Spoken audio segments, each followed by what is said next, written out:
ले लो, 10 मिनट अलग लो, नहीं, ऐसा नहीं हो सकता। जब आप किसी से ज्यादा पैसे लेते हैं तो एक गरीब के साथ आप तफरीक करते हैं। हम ये तफरीक नहीं करते कि खुदा नाराज हो जाए। और मैं यहाँ एक बात दोहराना चाहता हूँ, मूसा बिन नसैर गवर्नर था, जनरल था खालिद बिन वलीद का, और जब वो मक्के की गलियों में उसके गले में तोप पड़ा हुआ था और मांग रहा था, तो वहां से एक बंदा गुजरा, उसने कहा, मूसा मैं क्या देख रहा हूं, तू वही जर्नैल था मूसा बिन नसैर? उसने कहा मैं वही हूं। उसने कहा मैं ये क्या देख रहा हूं कि तू, तेरे गले में तो का मांगने वाला पड़ा हुआ। उसने कहा खुदा नाराज हो गया। तो डरो उस वक्त से कि खुदा नाराज हो जाए। तो टॉपिक में मैं आता हूं, किसी की दिल आजारी होती है तो हो, किसी का दिल दुखता है तो दुखे, लेकिन बात सच है और सच होगी। और ये मैं आपको एक दफा फिर ये कहता हूं,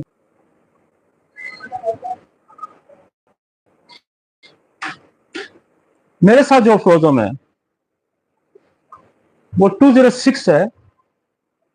मुजमन अमराज का इलाज करने से पहले यह जांचना निहायत जरूरी है कि मरीज को इससे पहले कहीं कोई जिनसी जरासीमी बीमारी तो नहीं हुई थी। ये सेक्सुअल ट्रांसमिटेड डिजीज की बात कर रहा है, एसटीडी या विलनल डिजीज भी इसको कहते हैं। और एसटीडी बहुत सारी, पहले तो उसने साइकोसिस और सिफिलिस को एसटीडी डिजीज का नाम दिया गया था, लेकिन एसटीडी डिजीज बहुत सारी है। आपकी एड्स एसटीडी डिजीज है, आपका क्लैमिडिया एसटीडी डिजीज है, आपका इकोलाई एसटीडी डिजीज हो सकता है, आपके बेशुमार सेक्सुअल ट्रांसमिटेड डिजीजेज जो है वो जो है आपका हेपेटाइटिस बी भी हो सकता है। तो जो बीमारियां सेक्सुअल ट्रांसमिटेड हैं उसको हम कहते हैं विनल डिजीज। तो इसको हमने उर्दू में तर्जुमा यह किया कि जिनसी जरासीमी बीमारियों तो नहीं होती। ये आपने पहले कंफर्म करना। आपके पास जो बड़ा कोई पुराना मरीज आता है तो वो ये कहता है कि पहले उससे पूछे कि तुम्हें कोई ऐसी जिनसी ट्रांसमिटेड डिजीज तो नहीं हुई थी, जैसे वो कहते हैं सुजाक, सुजाक किसको कहते हैं, गोनोरिया को कहते हैं, वो तो नहीं हुआ था। अगर ऐसा तो फिर इलाज सिर्फ इस सिमत में करना होगा।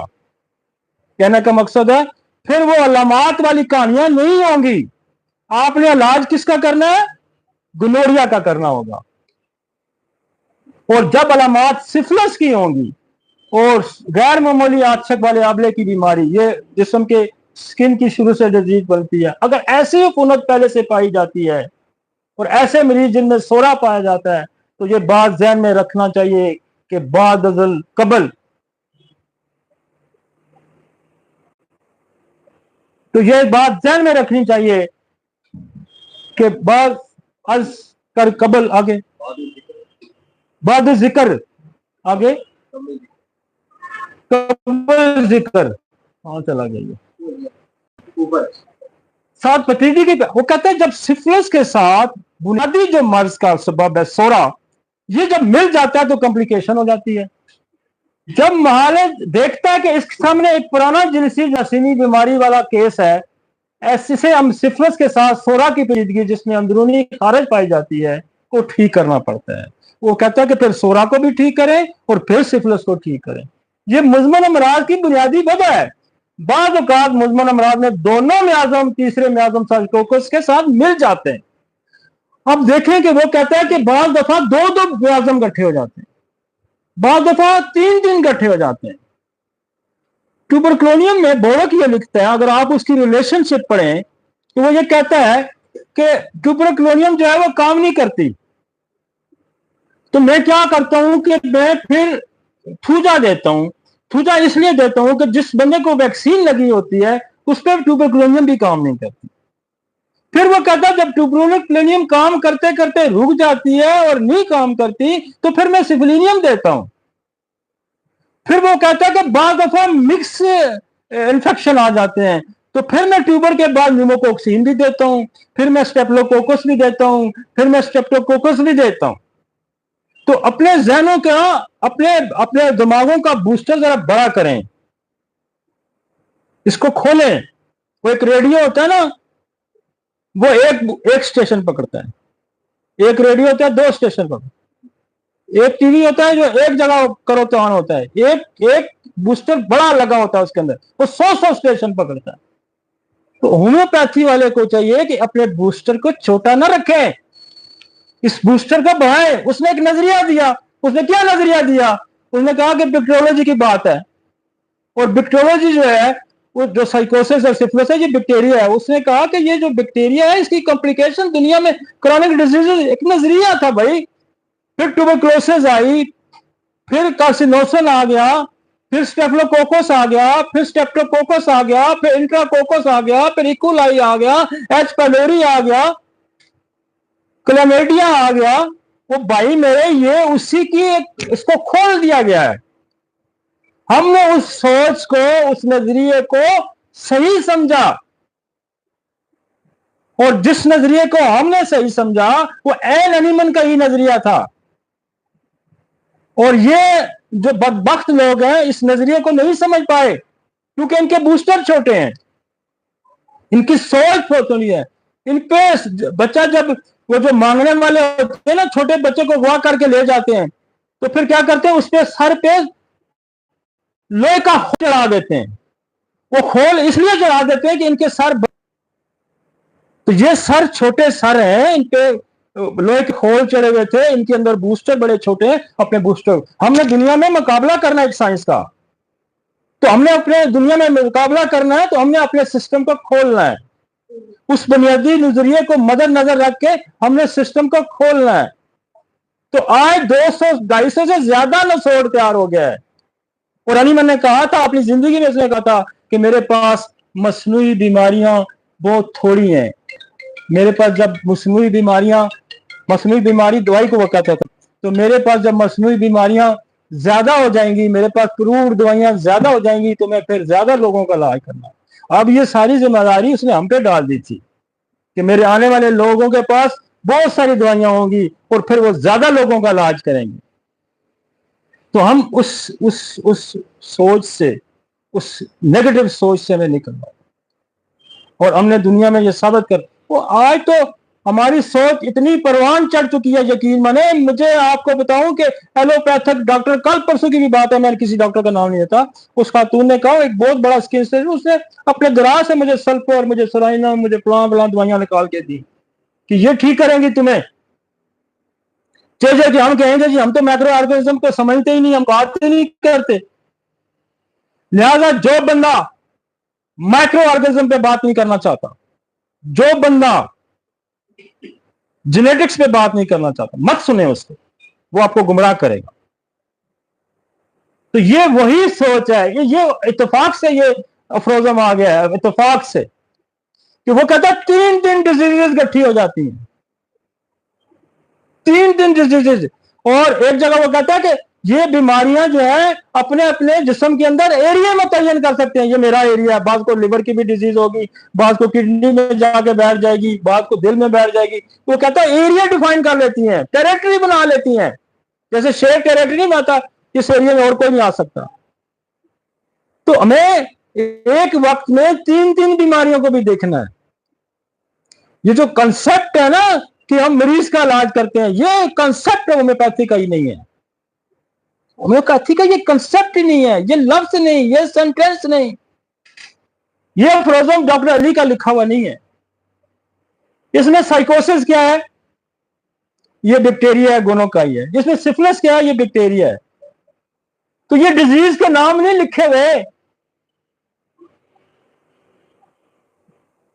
तीसरा म्यार सब मिल जाता है, लेकिन ज्यादातर मुजमन और की बुनियादी वजह सो रहा है, ख्वाहिश बीमारी का जो भी नाम हो, मरीज ये कि एलोपैथिक के गैर म्यारी इलाज की वजह से ये अमराज बढ़ते बढ़ते बदसूरत और फ्रियत की शक्ल इख्तियार कर लेते हैं। और वो कहता है, एक तो जुल्म ये कि वो कहता है कि साइकोसिस और सिफिलिस बगैर दवाई के ठीक नहीं होता, ये वो खुद कहता है। ऊपर से जो दवाइयां गलत दी गई हैं, इसकी वजह से वो एक और बिगाड़ पैदा हो गया, और अल्टीमेटली जो है इसको कहते हैं हम सप्रेस चीजें हो जाती हैं, दब जाती हैं। मैं आगे कार्सिनोसन में बात करूंगा। तो ये बात ध्यान में रखें कि इत्तेफाक से जो अफरोजम आया, तो बड़ा ही जो हमारे नसोड़ के साथ बड़ा को रिलेट कर रहा था, तो इत्तेफाक से सीरीज में आ गया। तो इस बात को ध्यान में रखें कि वहाँ जो है हमारे पास मरीज आते हैं, उनके अंदर जनाब देखें एच पेलोरी भी होता है, उनके अंदर स्टेप्टोकोकस भी पॉजिटिव आया होता है, उनके पास टीबी भी पॉजिटिव है, 3-3, 4-4 गट्ठे बैक्टीरिया आए होते हैं। तो क्या करेंगे हम? तो हमें सबको एड्रेस करना है। हाँ जी, आते हैं कार्सिनोसन पे आते हैं। देखिए जी, कार्सिनोसन को जिसने समझ लिया उसने होम्योपैथी को समझ, इतनी बड़ी दवाई, और इसको बनाया फोबिस्टर ने था, और इसको इस्तेमाल करना यार इस चीज ने सिखाया लोगों को। इसका जितना इस्तेमाल हमने सिखाया, जिससे फायदा हमने उठाया, ये तो हम उसको सल्यूट करते हैं फोबिस्टर को, जिसने ये नसोड़ बनाया था। उसको सलाम है कि उसने एक नई बुनियाद रखी, एक नई दवाई लोगों के साथ रखी कि जो आज पता चलता है कि ये इसका दायरा कितना वसी है। तो इस नसोड़ का सोर्स जो था वो ब्रेस्ट का डिस्चार्ज कैंसर का जो था, उससे फर्स्ट टाइम वो फोबिस्टर जो डॉक्टर था उसने इसको इंट्रोड्यूस कराया, और उसके बाद ये इसी ब्रेस्ट से जो दूसरा नसोड़ बना कार्सिनोसन का, वो बर्नट ने बना।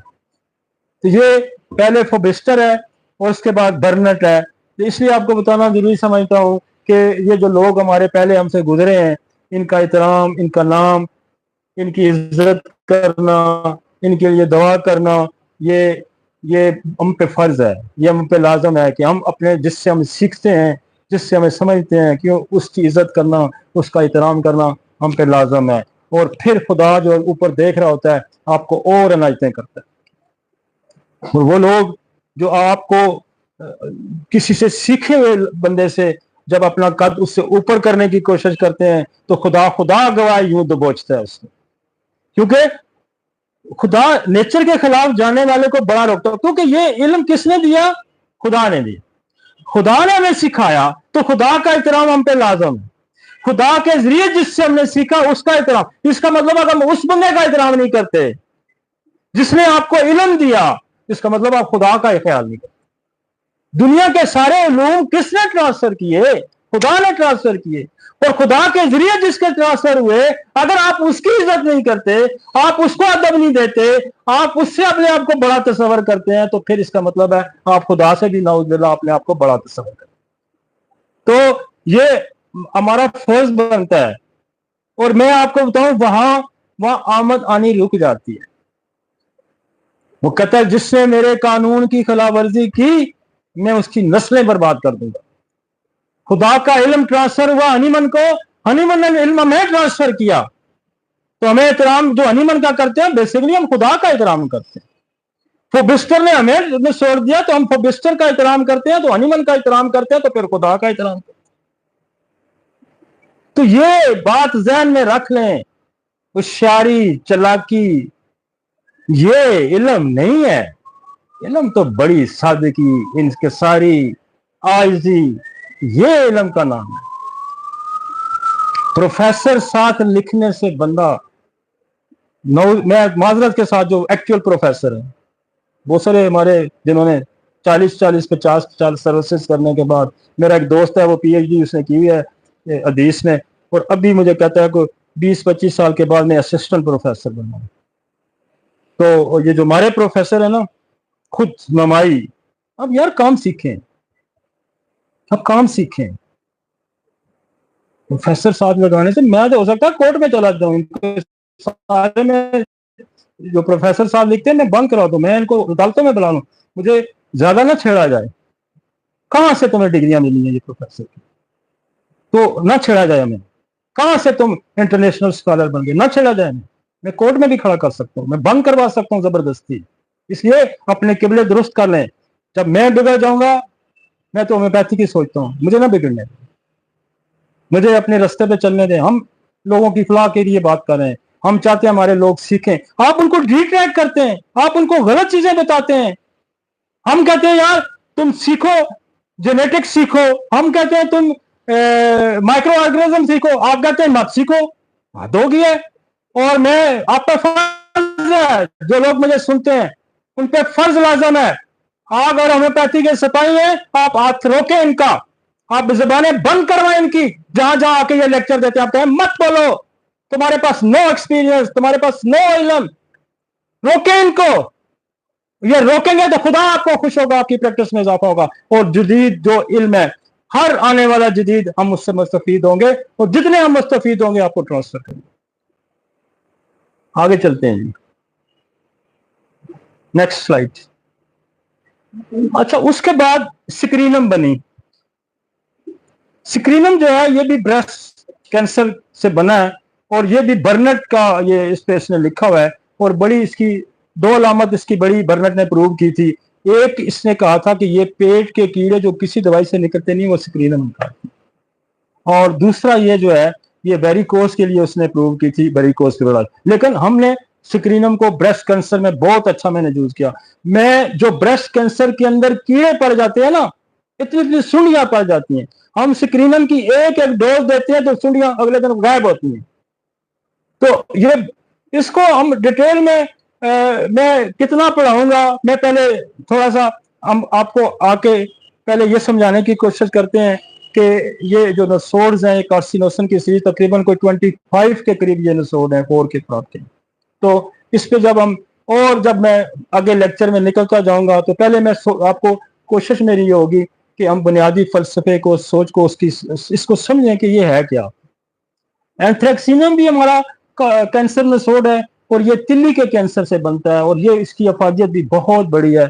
आप एज ए इंटरकरेंट रेमेडी इसको बहुत जगह जो एपीहिस्टेरिनम जो है, ये जो आपके यूट्रस का कैंसेरियन फ्लूइड है, ये उससे बनती है। आगे लाइन, और एक बड़ी लंबी सीरीज अब तैयार हो गई है। मैं कमाल का भी शुक्रगुजार हूं कि हमने कुछ बाहर से इकट्ठी की थी, कुछ इन्होंने भी की थी, और ये उस काफिले के सिपाही हैं, ये भी जो हनीमन का काफिला था। इन्होंने लोगों को नसोड बना के उनको प्रोवाइड करने शुरू किए। मैं हर उस कंपनी को सलाम करता हूं जो होम्योपैथी के फरोग में हेल्प करेगा। तो मैं इनके लिए भी बड़ा इनका शुक्रगुजार हूं कि इन्होंने काफी सारी सीरीज प्रोवाइड की, और जो भी करेगा, मैं कोई महदूद नहीं हूं किसी एक बंदे तक। अगर मॉर्गन ने, हेलियस वाले ने ये प्रोवाइड किया तो हम उसको भी सलाम करते हैं। कोई और बनाएगा मेरे मुल्क का, हम उसको भी सलाम करेंगे। उसकी वजह यह है कि जब आप बाहर से चीजें लेके आते हैं, जो दवाई यहाँ 200 की मिलती है, बाहर वो 3000 की, 2500 की मिलती है। तो हम ये चाहते हैं कि ये प्रोडक्ट, चले मैं खरीद के लाया हूँ, कोई दूसरा खरीद के लाएगा, लेकिन ऐसा नहीं। अगर आपकी मुल्क की सारी कंपनियां ये बनाना शुरू करें तो हम उसको, चूंकि ये सिस्टम के लिए, इसमें कोई तफरीक नहीं है, हम हर उस बंदे की इज्जत करेंगे, हम हर उस बंदे को सलाम करेंगे जो हमारे सिस्टम के लिए काम करे, चाहे वो फार्मास्यूटिकल कंपनियां हैं, चाहे वो लेक्चरार हैं, चाहे वो क्लिनिक चलाने वाले हैं, जो ट्रूथ पे चलते हैं, हम सबको सलाम करते हैं। हमारे लिए सब, जो भी इसके खिलाफ चलेगा, हमारी उसके साथ ऐलान जंग है। उसका हाथ होगा, हमारा हाथ होगा, और उसका गिरेबान। तो ये एक नई सीरीज है। हम इस पे कार्सिनोसन, एड्यूनोकार्सिनोसन है, कार्सिनोसन को है, एड्यूनोकार्सिनोसन जब हम कैंसर पे बात करेंगे तो फिर आपको इनकी दवाइयों के इस्तेमाल का पता चलेगा, इस तरह से नहीं पता चलेगा। कार्सिनोसन एड्यूनोकोलोन है, कार्सिनोसन एड्यूनोपेपिलरी ओवरी है, कार्सिनोसन एड्यूनोपेपिलरी यूट्रस है, कार्सिनोसन नोमा एड्यूनोस्टोमिक है, ब्रेन है, रेक्टम है, स्कोमस सेल है, और कार्सिनोसन एस्ट्रोसाइट है, कार्सिनोसन को है, कार्सिनोसन ग्लाइब्लास्टोमा है, और कार्सिनोसन लंग्स है, कार्सिनोसन मेलानोमा है, कार्सिनोसन मिक्स है, और कार्सिनोसन माउथ है, कार्सिनोसन नेक है, कार्सिनोसन ग्लैंड है, कार्सिनोसन लिवर है। ये पूरी सीरीज है, 24-25 दवाइयां नसोड्स हैं। पहले तो देखें, हम एक कार्सिनोसन पे काम चला रहे, और उस कार्सिनोसन ने भी बेतहाशा काम किया था। अब आपके पास 24 और वेपन है इस नसोड्स के यार। तो हम तो दुनिया में एक तहलका मचा सकते हैं अगर हम इसको समझें। हम दुनिया में रेवोल्यूशन बर्पा कर सकते हैं अगर हम इसको समझें। एक कार्सिनोसन की फैमिली को समझने का मतलब है आप बहुत बड़ी डिजीज को समझ रहे हैं। तो लेट्स आते हैं कार्सिनोसन के इस्तेमाल से पहले मैं ये चाहूंगा कि मैं आपको कैंसर बताऊं कि कैंसर होता क्या। जब आप कैंसर को समझेंगे तो फिर आपको अंदाजा होगा कि हम कार्सिनोसन की, कौन सा कार्सिनोसन कहां इस्तेमाल करेंगे। ठीक है जी, लेट्स कम टू। अब हिस्ट्री में यह कहा गया, लफ्ज कार्सिनोसन कहां से आया, कैंसर का लफ्ज कहां से आया। Carcinosin is a cancer nosode. To understand carcinosin it is necessary to know what is the cancer first. हाँ याद है, हिपोक्रेट्स का नाम आपने सुना हुआ है। इसने 640 कबल मसीह हम कहते हैं, बिफोर क्रिश्चियनिटी ईस्वी शुरू होने से पहले जो वक्त था उसको हम कहते हैं बीसी, बिफोर क्रिश्चियनिटी। और इसके साथ एडी का भी लफ्ज आता है, वो आता है जब जो यहूदी क्या उसको कहते हैं, ये जो आफ्टर उसके जब जो मूसा यहूद जब सन शुरू होता है तो हम उसको एडी कहते हैं, और फिर हमारी जो है वो स्टार्ट होती है हिजरी पे। तो तारीख को मतलब हम जो पढ़ते हैं तो बेशुमार जगह बीसी का लफ्ज यूज होता है, एडी का लफ्ज होता है। तो बीसी का मतलब है बिफोर क्रिश्चियनिटी। तो हिपोक्रेट बिफोर क्रिश्चियनिटी गुजरा और उसने कैंसर पे काम किया। Hippocrates described the several kind of cancers and referring to them with Greek word carcinos। ये कार्सिनोस का जो लफ्ज है ये इंट्रोड्यूस कराने वाला जो शख्स है वो है हिपोक्रेट्स। तो कैंसर की तारीख आप अंदाजा लगाएंगे कि 222, ये तो ईसवी सदी चलिए 2000 साल तो ये हो गया, तो इससे 600 पहले लगा लें, ठीक है। उस वक्त इसने कहा कि ये ग्रीक वर्ड था और इसका मतलब था क्रैब या क्रैबी फिश। क्रैब देखे ना, ये केकड़ा वहां होता है, जैसे स्कॉर्पियो होता है, क्रैब यू शिकंजा गॉड लेना। तो इसकी लफ्जी मतलब ये है कि क्रैब। आगे चलें जी। सिलसोसिस ये भी एक बहुत दुनिया में एक रेवोल्यूशनरी आदमी था और इसने 25 बीसी में, और जब एडी शुरू हो गया उसने ये इसके दौरान इसने जो translated carcinos into Latin word cancer also meaning crab. तो इसने भी एक लैटिन जो वर्ड था, ग्रीक का वर्ड था, लैटिन वर्ड था, उसने भी क्रैब कार्सिनोसम का नाम क्रैब को उसने कार्सिनोसम में। तो ये दो लैंग्वेज का जो ट्रांसलेट थी कैंसर की वो थी क्रैब से उन्होंने कैंसर का लफ्ज इजाद किया, ठीक है जी। तो आगे हमें पता होना चाहिए कि इसकी तारीख क्या है कैंसर की। आगे चलते हैं। Cancer is also known as a neoplasia which means new growth. इसको बाद में इसको न्यूप्लेजिया का भी नाम दिया गया कि एक नई ग्रोथ। एक नॉर्मल जिस्म है और नॉर्मल जिस्म के अंदर कोई अब नॉर्मल जब ग्रोथ आई तो उसने इसको कहा कि ये क्या है, ये न्यूप्लेजिया है।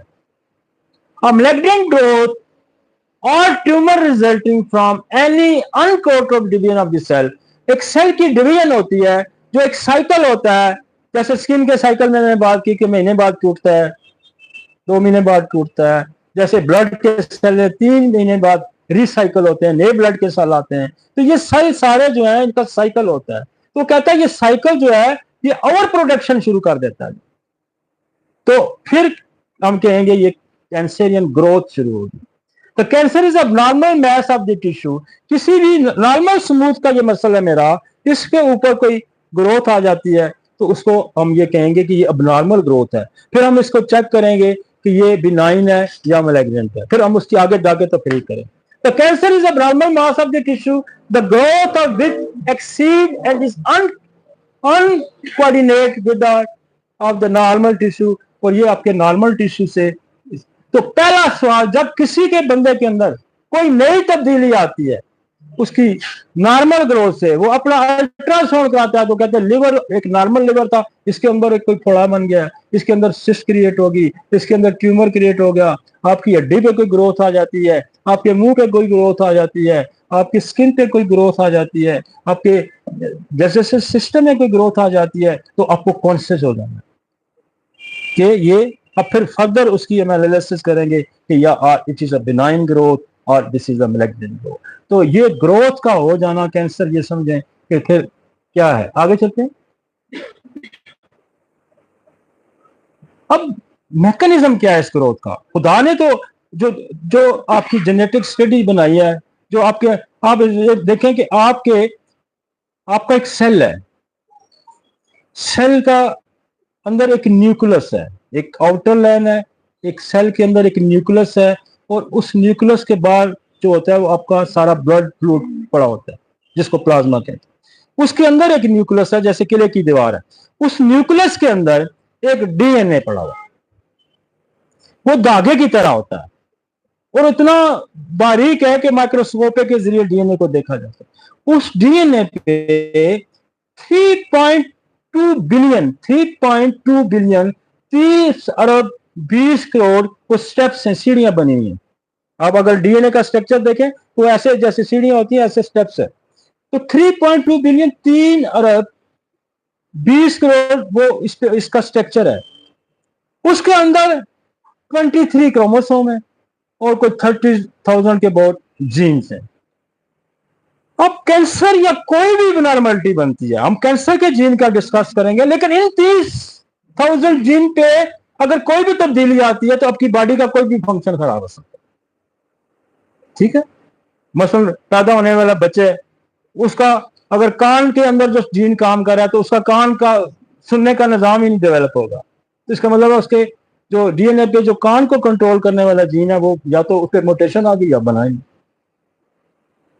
इसी तरह स्किन पे अगर कंट्रोल करने वाला जीन काम नहीं कर रहा तो 30,000 जीन्स हैं, वो उनका एक रूटीन वर्क है कि सारा अपना प्रोग्राम बनाते हैं 30,000 जीन, और फिर ये फोटोस्टेट होके थ्रू आरएनए के जरिए ये साइटोप्लाज्मा में आते हैं और फिर ब्लड में सर्कुलेट होते हैं और फिर बॉडी वो सारे फंक्शन करती है। तो बुनियादी तौर पर हमें ये समझना है कि कैंसर बनाने में किन किन जीन का, 30,000 जीन का रोल नहीं है, किन जीन का रोल है, उन जीन्स को हमने समझा। वो 4 जीन्स हैं। पहला जीन है जिसको कहते हैं प्रोटो ऑन्कोजीन। ये ग्रोथ करता है, ये नॉर्मल हर शख्स में ये डिजाइन किया गया है, हर शख्स में खुदा ने ये डिजाइन किया है और एक नॉर्मल ग्रोथ करता है ये ट्यूमर बनाने की। लेकिन ये जीन जब एबनॉर्मल ग्रोथ करनी शुरू कर देता है तो एक रोल तो इसका है। फिर खुदा ने एक, अगर ये नॉर्मल ग्रोथ से ज्यादा ग्रोथ शुरू कर देता है तो खुदा ने इसका एक तोड़ पैदा किया जिसको कहते हैं एंटी ऑन्कोजीन और ग्रोथ इनहिबिटरी जीन, मतलब ग्रोथ को रोकने वाला जीन, या सप्रेसर जीन, ग्रोथ को सप्रेस करने वाला जीन।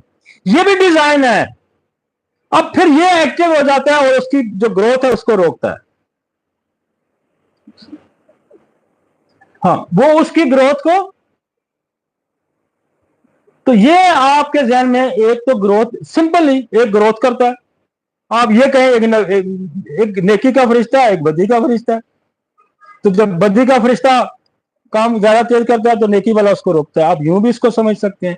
एक काम करता है, मसलन आप कोई गलत काम करते हैं, आपके घर में कोई बड़ा कहता है नहीं ये काम नहीं करना, तो एक रोकने वाला सीधा से एक बनाने वाला। इतनी तो समझ आ गई ना। एक पैदा करता है, दूसरा उसको कंट्रोल, जरूरत से ज्यादा बढ़ेगा। हमारे लॉज है ना, लॉज है कि आपका राइट जहां शुरू होता है वो मेरा, मतलब एक दूसरे के राइट की एक लिमिट्स है, जहां वो खत्म होता है वहां मेरा राइट शुरू हो जाता है। तो ये जब एक जीन्स काम करना ज्यादा जरूरत से शुरू करता है, दूसरा उसको अंदर से रोकता है। एक तो ये 2 जीनों का रोल है जी। और एक तीसरा जीन है जिसको एपोप्टोसिस रेगुलेटरी जीन कहते हैं। इसका काम यह है control the program cell death. इसका काम यह है कि यहां से सेल जब जाया हो गया, डेथ होगी, इसको शिफ्ट करेगा ग्रेवयार्ड, हटाता है। आपकी एक दवाई यहां आएगी, उसका नाम है कार्सिनोसम स्टोमा। एक कार्सिनोसम स्टोमक है, एक कार्सिनोसम स्टोमा है। स्टोमा यहां काम करेगी जब ये डेड सेल, तो उसका काम क्या है कि वो डेड सेल यहां जमा जो होते रहते हैं, क्योंकि उसको हटाने वाला कोई नहीं। आपके घर में गंद पड़ा हुआ है, कमेटी वाला आया नहीं, ये जो जीवन इसमें कमेटी वाला है, वहां से इसने गंद हटाना है। समझ आ रही है? वो गंद जमा हो गया, वो कैंसर बन गया। समझ आइए?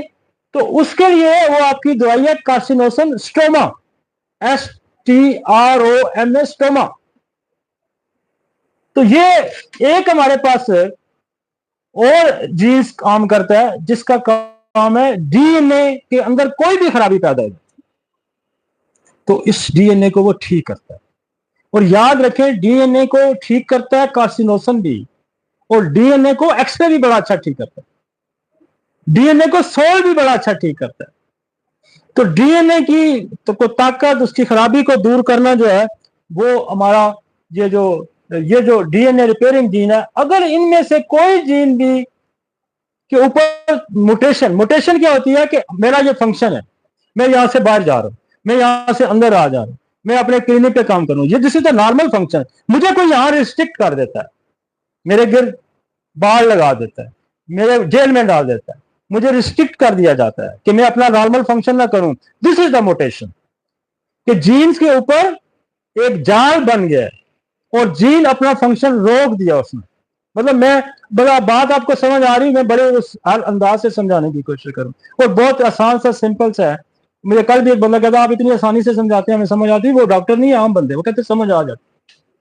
तो ये तो आप थोड़ा आप एक जीन जो है, ये जीन पे मोटेशन क्या हो जाएगी कि उसके ऊपर, अब ये मोटेशन फिर कई वजूहत की वजह से, ये मोटेशन मसल अगर आप साइकोसिस की पैथोफिजियोलॉजी देखें तो फिर आपको पता चलेगा कि ये स्किन से चलता है और फिर चलते चलते सेल के बाहर जो साइटोप्लाज्म है वहां पहुंच जाता है, और फिर उससे ये टक्कर मारता रहता है न्यूक्लियस को, पकड़ते टक्कर मार मार मार के एक 25-30 साल ये टक्कर ही मारता रहता है, और फिर न्यूक्लियस के अंदर दाखिल हो जाता है। जब न्यूक्लियस के अंदर दाखिल हो जाएगा तो फिर कोई मोटेशन करेगा, किसी न किसी जीन को रिस्ट्रिक्ट कर देगा। इतनी बात समझ आ गई, मैकेनिज्म समझ आ गया जी कि कैंसर बनाने का बेसिक, और ये हर जगह यही मैकेनिज्म होगा। ब्रेन के अंदर कैंसर बनेगा तो यही मैकेनिज्म होगा, लिवर के अंदर कैंसर बनेगा तो यही मैकेनिज्म होगा, फेफड़ों के ऊपर कैंसर बनेगा तो यही मैकेनिज्म होगा। कोई 4 चीजें आपने याद करनी है और 4 चीजों की खराबी को हमने दूर करना है, और फिर वो आगे जब हम चलते जाएंगे तो फिर इसकी ये तो बेसिक बुनियादी चीज हमें समझ आ जाएगी, this is the mechanism of the kid, जहां भी होगा यही। और ये जो एंटी ऑन्कोजीन है ये सैकड़ों हजारों की तादाद में बॉडी में होते हैं, प्रोटो ऑन्कोजीन भी बहुत सारे होते हैं, हर ऑर्गन में बेशुमार जीन काम करे, ठीक है ना। तो ये इतनी बात आपको समझ आई तो फिर आपको बात जो मैं आगे करूंगा वो बात समझ आएगी। आगे चलते हैं। और कैंसर, वो कहता है cancer is the result of mutation on the gene, मतलब कैंसर तो तब बनेगा इसके ऊपर के। अब कैंसर को देखते हैं, लाइन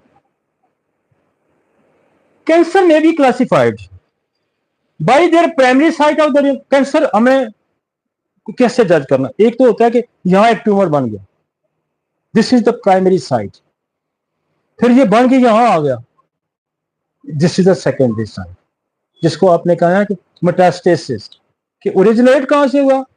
अब कैंसर आपको 2 तरह के मिलेंगे, एक ओरिजिनेट, एक ट्रांसफर।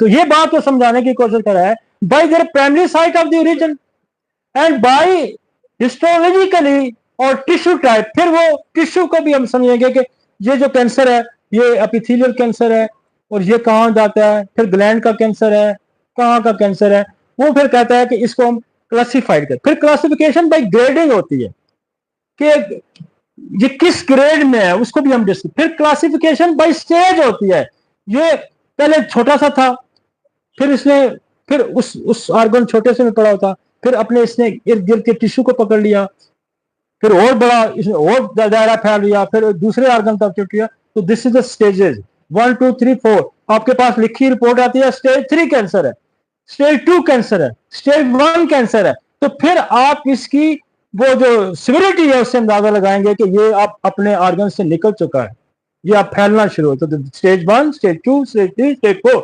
आगे चले, कुछ मजा आ रहा नहीं आ रहा।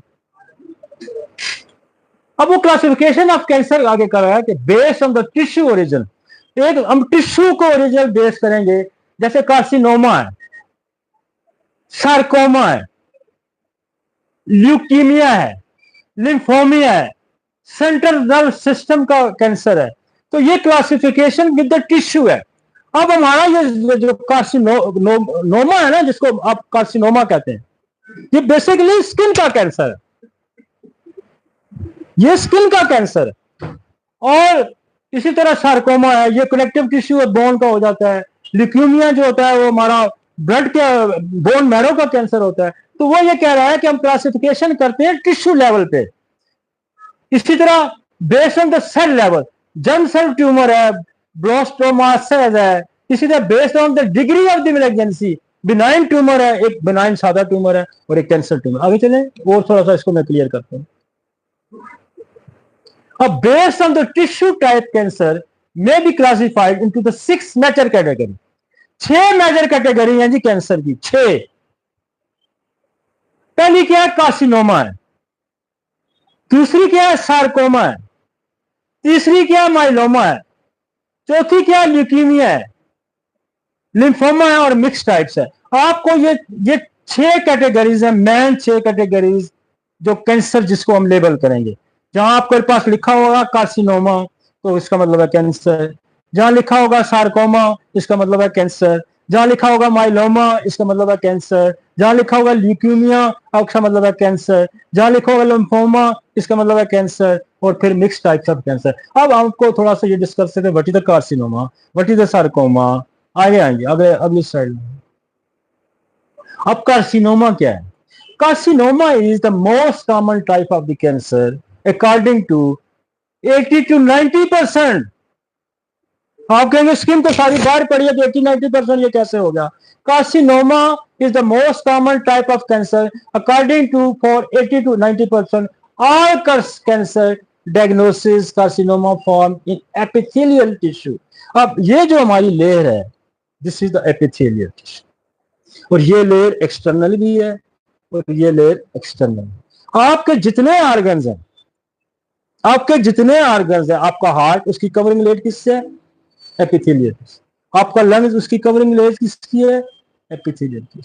आपकी जो म्यूकस पूरी आपकी डाइजेस्टिव कैनाल जो पूरी है उसकी लेयर किसकी है?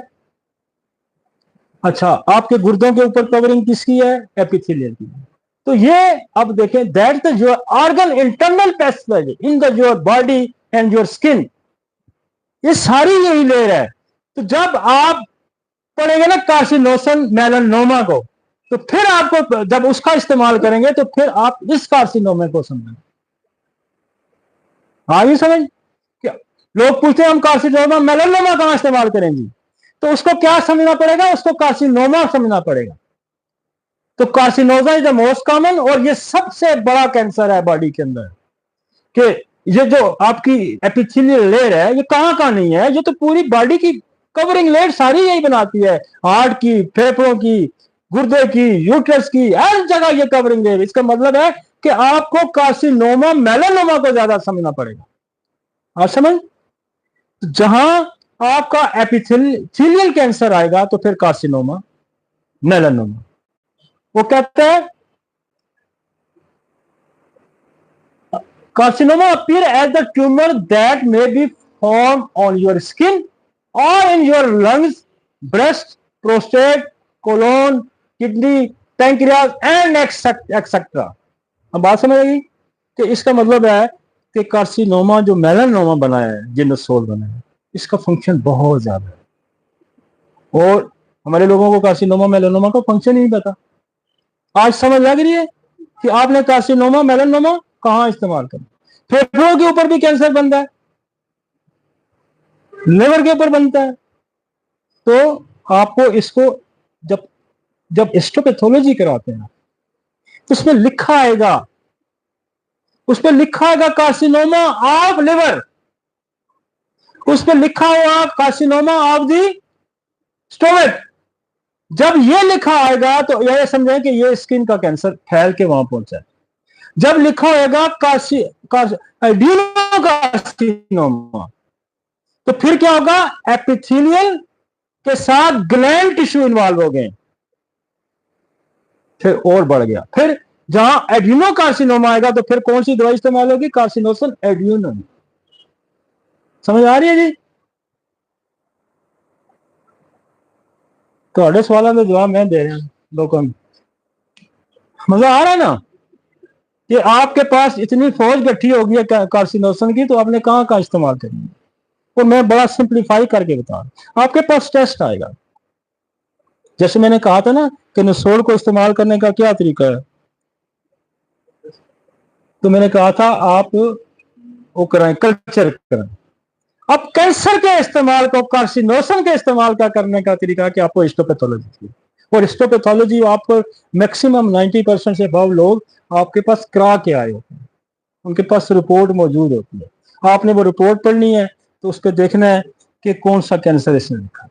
जब उसने खाली कार्सिनोमा लिखा है तो इट्स मीन कि this is the epithelial cancer, और चाहे वो कहाँ भी डेवलप होता है, चाहे वो उसने लिखा कार्सिनोमा ऑफ द लिवर, तो इसका मतलब ये ले रहा है आपकी, समझ आ रही है।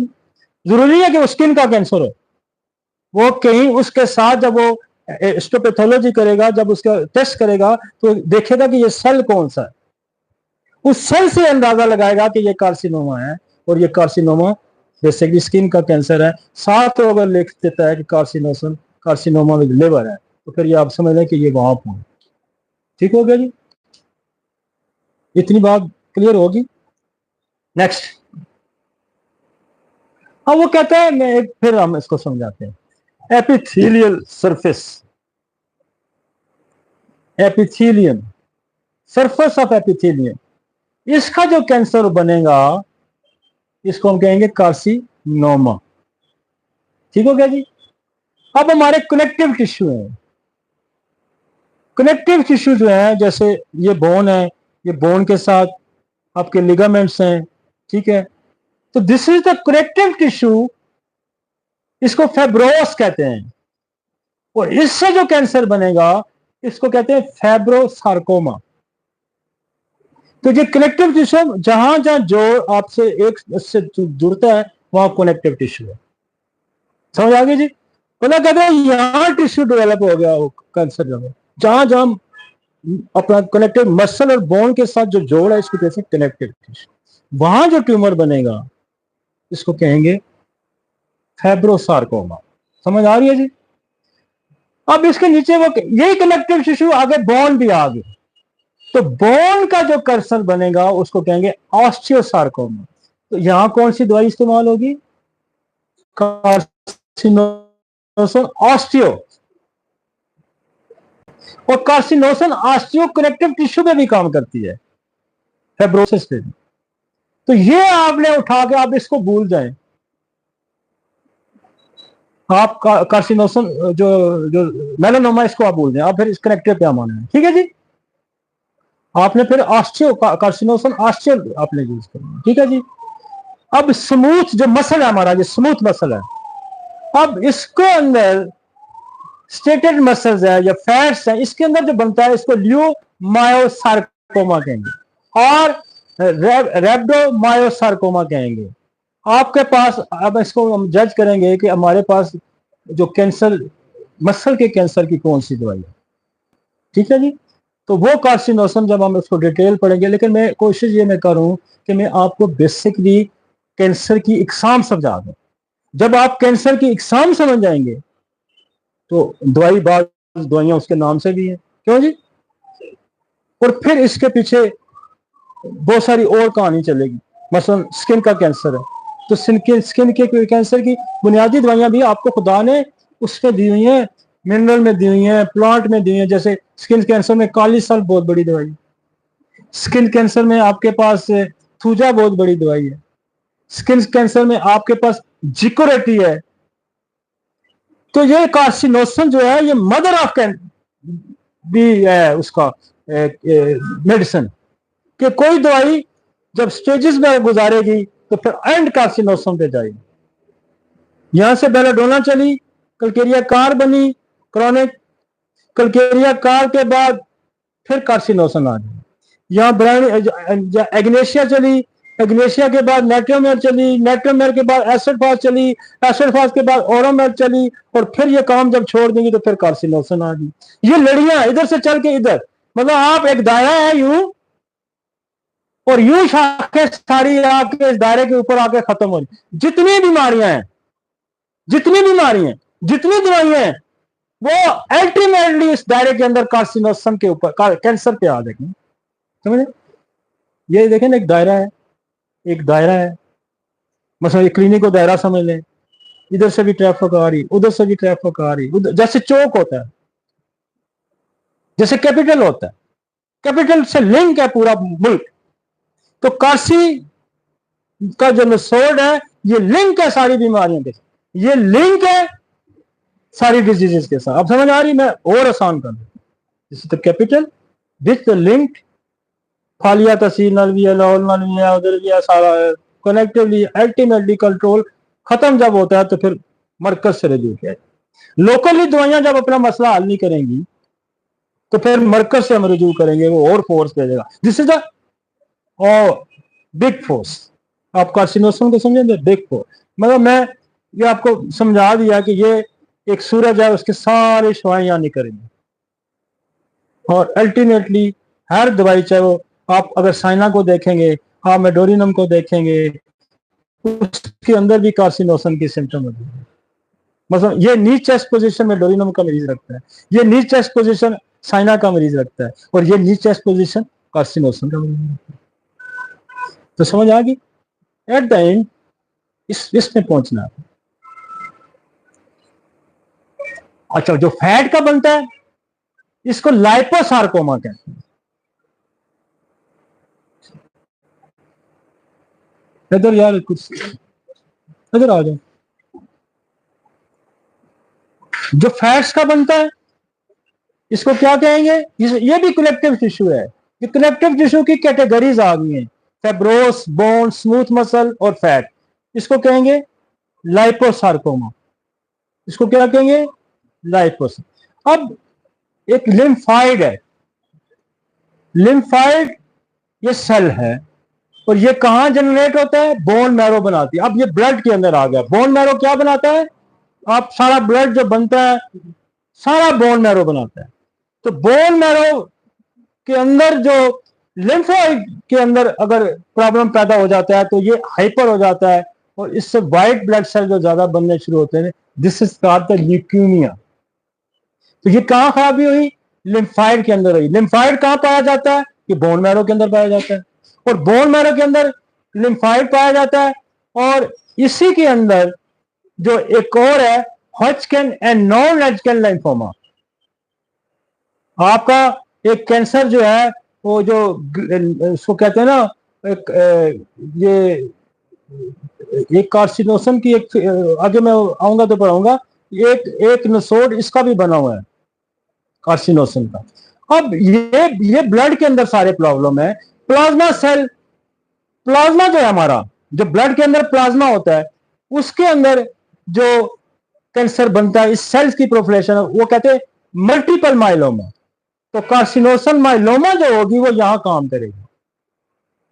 जैसे स्किन में कैसे कार्सिनोसम मेलानोमा, 80-90% मेलानोमा काम करेगी। तो ये आपके पास हिस्टोपैथोलॉजिकली जब टेस्ट आके आए होते हैं तो आपको वो लिखा होता है कि this is the carcinoma, this is the adeno carcinoma.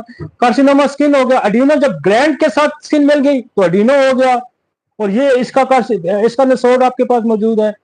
इसी तरह फेब्रोसार्कोमा ऑस्टियो के साथ जब वो हड्डी वाला होगा तो ऑस्टियोसार्कोमा हो जाएगा, मसल का होगा तो लियोमायोसार्कोमा हो जाएगा, इसी तरह लाइपोसार्कोमा हो जाएगा। तो बोन मैरो के अंदर जब तब्दीली आएगी आपके ब्लड के अंदर तो उसको हम कहेंगे ल्यूकीमिया, हिचकन एंड नॉन हिचकन लिम्फोमा, या हम उसको कहते हैं मल्टीपल माइलोमा। तो मल्टीपल माइलोमा जब आएगा, हिचकन आएगा, ल्यूकीमिया आएगा, तो इसका मतलब है ये ब्लड कैंसर है। समझ आ गई जी? अब हमारे पास एक और कैंसर आता है जिसको नर्व के ऊपर कैंसर, न्यूरल नर्व सिस्टम का हुआ कैंसर है, इसको ग्लाइल भी कहते हैं। अब इस पे जो कैंसर बनता है, नर्व आप समझते हैं ना, जो आपका नर्वस सिस्टम है, और वो नर्वस सिस्टम क्या है कि मसल, जब कोई ब्रेन कोई ऑर्डर पास करता है तो दो किस्म के आपके नर्वस सिस्टम, एक होता है कि मोटर नर्वस सिस्टम है, और एक है sensory nervous system. Motor nervous system वो है कि जो आपको एक्ट करवाता है। मतलब मैं ये जब मोबाइल उठाया तो ब्रेन ने मेरे मोटर नर्वस सिस्टम को ऑर्डर किया है और इसने इसको उठाया। अब इस मोबाइल को उठाने से ये गर्म है, ये ठंडा है, तो ये मैसेज दोबारा मेरे पास जाएगा ब्रेन के अंदर, this is the sensory nervous system. तो दो और भी सिंपैथिक सिस्टम भी है, लेकिन एक खुदकार भी हमारा नर्वस सिस्टम है, एक आपके इरादे के ताबे भी नर्वस सिस्टम है। तो दिस इज अ डिफरेंट। बहरहाल आपको इतना, तो अब हमारे नर्व के साथ ऊपर अगर ट्यूमर आके बनता है तो उसको क्या कहेंगे? न्यूरोफाइब्रोसार्कोमा। वो ये मेलेनसाइट्स क्या है? ये मेलेनसाइट क्या है कि ये आपकी स्किन का एक सेल है जो आपका पिगमेंटेशन बनाता है। तो मेलेनसाइट, तो मैलिग्नेंट मेलानोमा इसको कहेंगे। ये स्किन के अंदर एक सेल है जिसको मेलेनसाइट्स कहते हैं। इसका कैंसर डेवलप होगा जिसको मैलिग्नेंट मेलानोमा कहेंगे। और फिर मिक्स कैंसर में आएगा गोनेडियल टिश्यूज। अब गोनेडियल टिश्यू कौन सी? गोनेडियल टिश्यू आपके सेक्स ऑर्गन से दोस्ता, मतलब आपका प्रोस्टेट ग्लैंड है, याद है? तो गोनेडियल जो लफ्ज गोनेडियल जहां लफ्ज आप यूज हो जाएगा तो इसका मतलब है कि आपके सेक्स, मसलन मर्दों की छाती नहीं है तो मर्दों की छाती बढ़ती है, तो ये कौन सा है? गोनेडियल टिश्यू हो गया। ठीक है ना? जहां जहां आपके मेल ऑर्गन्स इन्वॉल्व होते हैं या फीमेल ऑर्गन, ओवरी होगी, टेस्टिकल्स हो गए, ये क्या है? ये गैलेंडियल टिश्यूज है। गैलेंडियल टिश्यूज का मतलब है, इसको जब हम हिस्टोपैथोलॉजिस्ट लिखेगा तो क्या कहेगा? कैरेटोकार्सिनोमा। ये टर्में इतनी ज्यादा नहीं है। जब आप ये 6 टर्में हैं, जब आप इनको बार बार पढ़ेंगे, बार बार लेक्चर सुनेंगे तो ये सारी टर्में आपको, फिर आपको कार्सिनोसन की ये जो 24-25 एग्जाम है इसको इस्तेमाल करने का आप तरीका, मतलब एक तो बड़ा आसान मैंने आपको बता दिया कि वो कहता है 80-70 से 90%, 80 से 90% आपका जो कैंसर स्किन का कैंसर है, क्योंकि जो स्किन का कैंसर है वो सारे ऑर्गन की लेयर है, मतलब एपिथेलियल की लेयर आपकी हर जगह, ओसोफेगस, हार्ट, सबकी कवरिंग लेयर है। इसका मतलब कार्सिनोसन मेलानोमा वहां इस्तेमाल है। ठीक है ना? और आप ये देखें कि हम विदाउट कैटेगराइज किए हुए, विदाउट डिफ्रेंशिएट किए हुए, हम सिर्फ एक कार्सिनोसन का इस्तेमाल करते थे तो हम कितने रिजल्ट लेते थे। जब हम इसको डिफ्रेंशिएट करके इस्तेमाल करेंगे तो हम कितने ज्यादा रिजल्ट लें। मजा आता है ना? ये कमाल है उन लोगों का जिन्होंने ये बना दी है, और कमाल है उन लोगों का जिन्होंने आप तक पहुंचा दी है। तो मेरा तो इतना ही कमाल है कि मैंने ये इल्म आप तक पहुंचाया, और ये मेरा फर्ज था, जो मुझे ये सोच थी मेरी कि मैं जिस तरह से सिस्टम को समझता हूं मैं उस तरह से आपको ट्रांसफर करूं। ठीक है ना जी? और इस ट्रांसफर करने का मुझे एक फायदा होगा, इस ट्रांसफर करने का मेरे फायदा कि मेरे लोगों के क्लिनिक चलेंगे, और मेरे क्लिनिक चलेंगे तो रेवोल्यूशन आएगा। तो यहाँ तो नजर आएगा, जब जिगर पे चढ़ा होगा हम क्लिनिकली कैसे, क्लिनिकली हम उसके तरीके दो हैं। एक तो आपको आसानी से अल्ट्रासाउंड में पता चल जाता है, एक आप स्कैन करवाते हैं उससे आपको पता चल जाता है। और जब आपको स्कैन से अल्ट्रासाउंड में पता चल जाएगा कि यहाँ एक अबनॉर्मल ग्रोथ आ गई, तो उसको मजीद जज करने के लिए आप इसकी हिस्टोपैथोलॉजी करें। उसको क्या करेंगे? बायोप्सी करेंगे। उससे आपको पता चल जाएगा कि ये कार्सिनोमा है, ये एड्यूनोकार्सिनोमा है, तो आपका निचोड़ इजीली वहां इस्तेमाल है। और ये तरद्दुद आपको अक्सर करना नहीं पड़ता। मैं एक बात करता हूँ, आपके पास फाइल डायग्नोज हुई जाती है आजकल। होम्योपैथ के पास उस वक्त लोग पहुंचते हैं जब all cases was diagnose properly, ये कौन सा कैंसर है, इसकी स्टेज क्या है। तो अगर आपके पास आसान तरीका है कि बंदा कहता है जी मेरा लिवर का दर्द नहीं ठीक हो रहा, मेरा किडनी, तो फर्स्ट ऑफ ऑल तो हम एक तो ब्लड टेस्ट कराते हैं, फिर एक्सरे करवाते हैं और अल्ट्रासाउंड करवा लेते हैं। फिर अगली स्टेज आती है कि अगर वो हमें समझा कि यहाँ तो कोई ग्रोथ हो गई लिवर पे, तो कोई लिवर के अंदर तो ये ट्यूमर बने हुए हैं, तो हम मजीद स्कैन करा लेंगे, मजीद हम ट्यूमर मार्कर होते हैं। मैं मेरी कैंसर पे जब किताब आई है इंशाल्लाह, तो हम उसमें बाकायदा हर टाइप ऑफ कैंसर की डायग्नोसिस भी बताएंगे, उसका टेस्ट भी बताएंगे, उसका फिर इलाज भी साथ बताएंगे। तो इसका आसान तरीका 2 स्टेप है, कोई मुश्किल नहीं है। आप अल्ट्रासाउंड कराएं, आप स्कैन कराएं एंड बायोप्सी। समझ आ गई? लेट्स कम ऑन जी, आगे चलते, आगे चलाओ।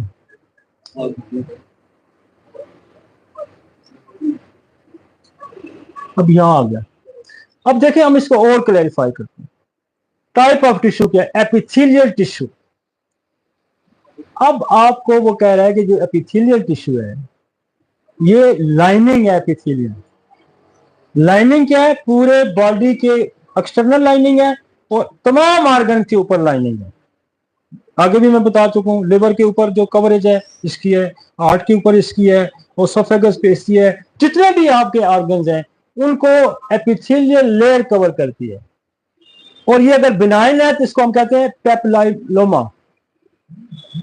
अगर बिनाइन, ये भी डायग्नोसिस आएगी। उसने लिखा होगा, आपने हिस्टोपैथोलॉजी कराई, उसने कहा ये पेप्लोमा है, इसका मतलब है ये बिनाइन है। अगर उसमें लिखा हुआ कार्सिनोमा तो ये कैंसर। कार्सिनोसम जो है ना 80 और 90% यही है। कार्सिन, what is the carcinoma? Carcinoma, carcinoma is skin cancer, इतना याद रखिए। कार्सिनोमा स्किन कैंसर, और स्किन हमारी सारे ऑर्गन को इसने लपेटा हुआ है। तो ये कार्सिनोमा जब आपके पास आएगा तो आप ये समझ लें कि फिर हमने क्या करना है कि as a intercurrent remedy, as a treatment, as a prophylactic, हमने एज ए आपने कार्सिनोसम जो आपके पास मेलानोमा है उसका इस्तेमाल। और सबसे ज्यादा कैंसर कार्सिनोसम मेलानोमा। समझ आ गया? अब हमारे पास आ गया जी ग्लैंड एंड ल्यूब्यूल्स। अब ये जब ये एपिथेलियल ग्लैंड ल्यूब्यूल्स के साथ मिलेगा तो वो जो ग्रोथ करेगा उसकी जो नॉर्मल ग्रोथ है उसको कहेंगे एडिनोमा। लेकिन जब वो मैलिग्नेंट हो जाएगी, कैंसर में शिफ्ट करेगा, अब ये दो चीजें मिल गई हैं, एक तो आपकी स्किन मिल गई है और एक आपका ग्लैंड। आपके ग्लैंड देखो कहां कहां, आपका ये ग्लैंड, आपका पिट्यूटरी ग्लैंड, आपका थायराइड ग्लैंड, आपका टेस्टिकल ग्लैंड, कितने ग्लैंड हैं? अड्रीनल ग्लैंड, जहां जहां ग्लैंड, वहां जब स्किन मिक्स होकर वहां जो कंबाइन करके बनाएगा उसको कहेंगे। और ये कैंसर भी बहुत मिलता है एडिनोकार्सिनोमा। आपके पास अक्सर डायग्नोज हुई बात आती है एडिनोकार्सिनोमा। तो एडिनोकार्सिनोमा का मतलब है कि स्किन भी साथ मिल गई है और हम इसमें जो मेडिसिन इस्तेमाल के कार्सिनोसम एडोनिन है ना आपके पास, तो वहां हम इसको एडिनोकार्सिनोमा जो है इस पे जो कैंसर का जो नसोड है आपको कार्सिनोसम एडिनो या वो आप इस्तेमाल कराएंगे। और इसको अगर कहीं हमें फेलियर मिलता है तो हम इसको दोनों को भी इस्तेमाल करा सकते। फिर भी हमें इसको फिरता तो हमारे पास एक सेपरेट भी दवाई है जिसको कहते हैं कार्सिनोसम ग्लैंड।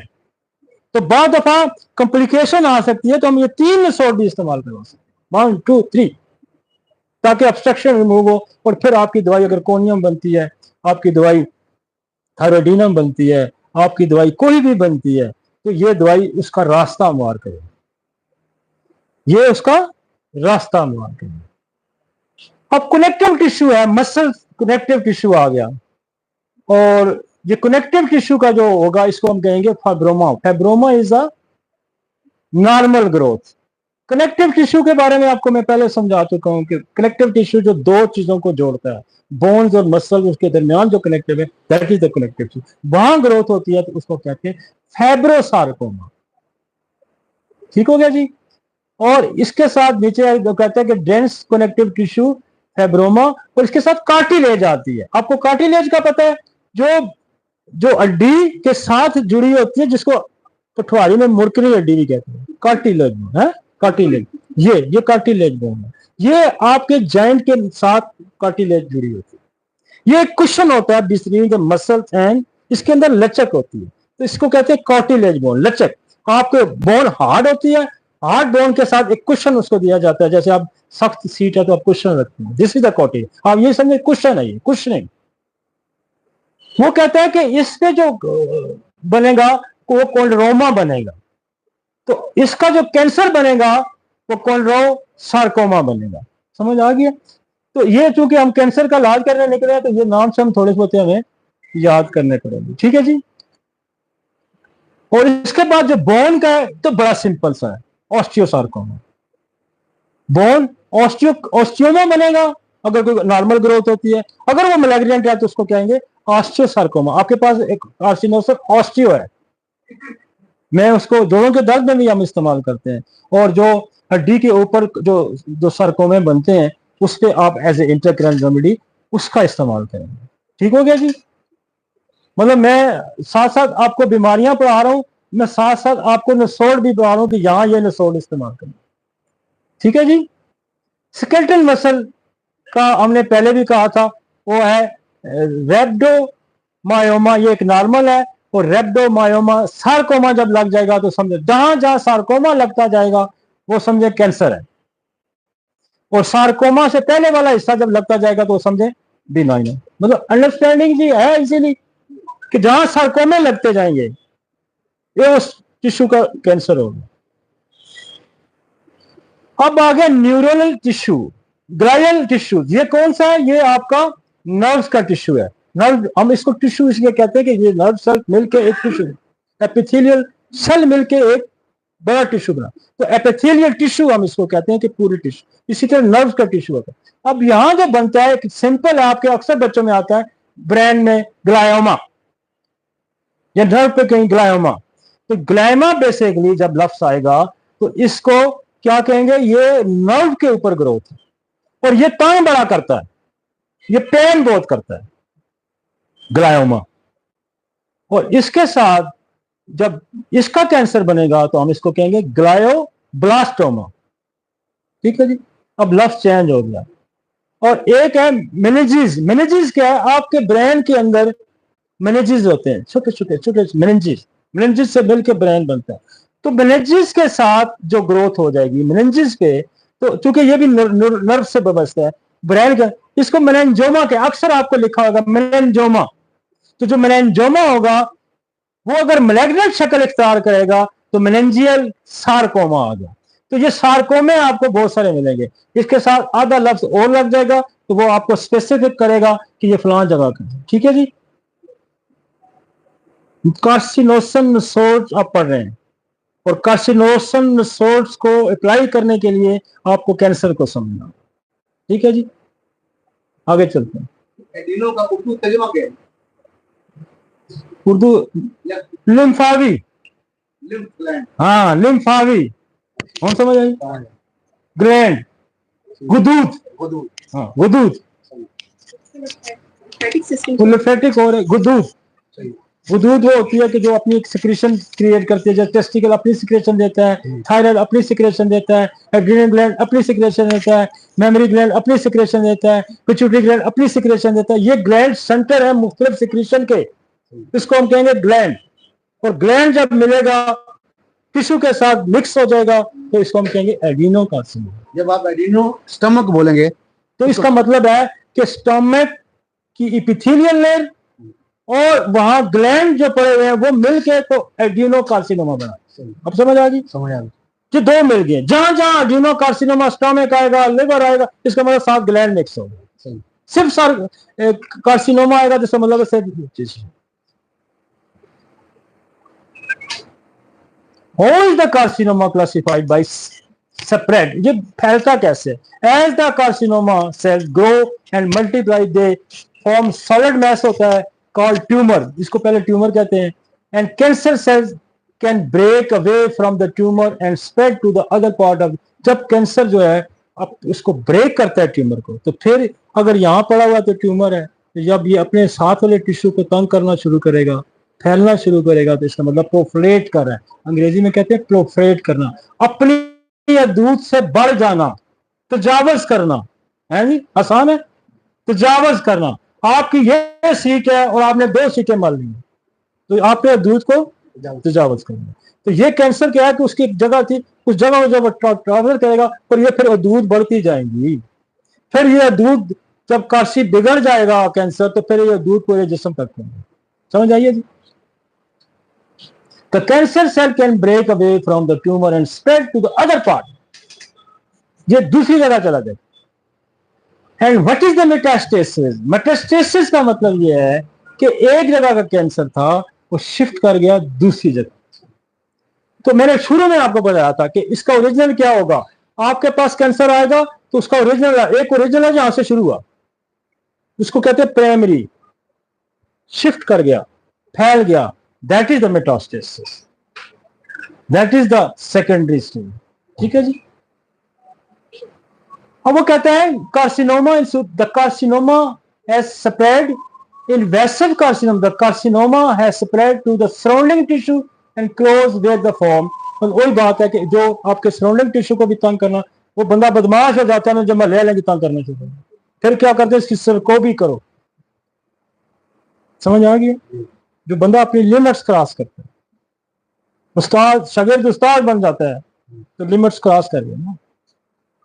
तो जो खुदा ने आपकी लिमिट्स रखी है, और दुनिया का सारा कानून, दुनिया की सारी लेजिस्लेशन असेंबलीज, दुनिया की सारी कानून साज असेंबलीज और खुदा का कानून सिर्फ एक नुक्ते पे बहस करता है, जहां मेरा राइट खत्म होता है वहां आपका राइट शुरू है।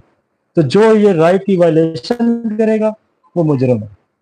तो दिस इज द कैंसर कि उसने अपनी लिमिट क्रॉस कर, इसको हम कहेंगे कैंसर।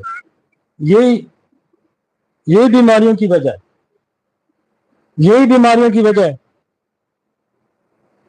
सवाल है। हेलो, तो यार मैंने बना दी थी, आप लेके नहीं गए? आप ऊपर हूँ, मैं ऊपर आए ना, मैं लड़के को कहता हूँ आप ऊपर आए, मैं नीचे क्लिनिक बंद है। हाँ जी, आ जाए, ओके। अब समझ आ रही है जी? कैंसर का अगर हम देहाती जुबान में, लेमैन जुबान में हम कहेंगे अपनी जगह से तजावज कर दें। दिस इज एक नॉर्मल सेल की ग्रोथ है, और वो सेल की ग्रोथ नॉर्मल से जब अब नॉर्मल हो जाएगी तो दैट इज मेटास्टेसिस कार्सिनोमा क्या है? The carcinoma has spread to the other part of the body. आसान हो गया, कोई मुश्किल, मतलब आप देखें, बजाय इसके कि हम ना समझें, सवाल रेज करें, इससे कुछ फर्क नहीं पड़ता। सवाल रेज, क्लैरिटी।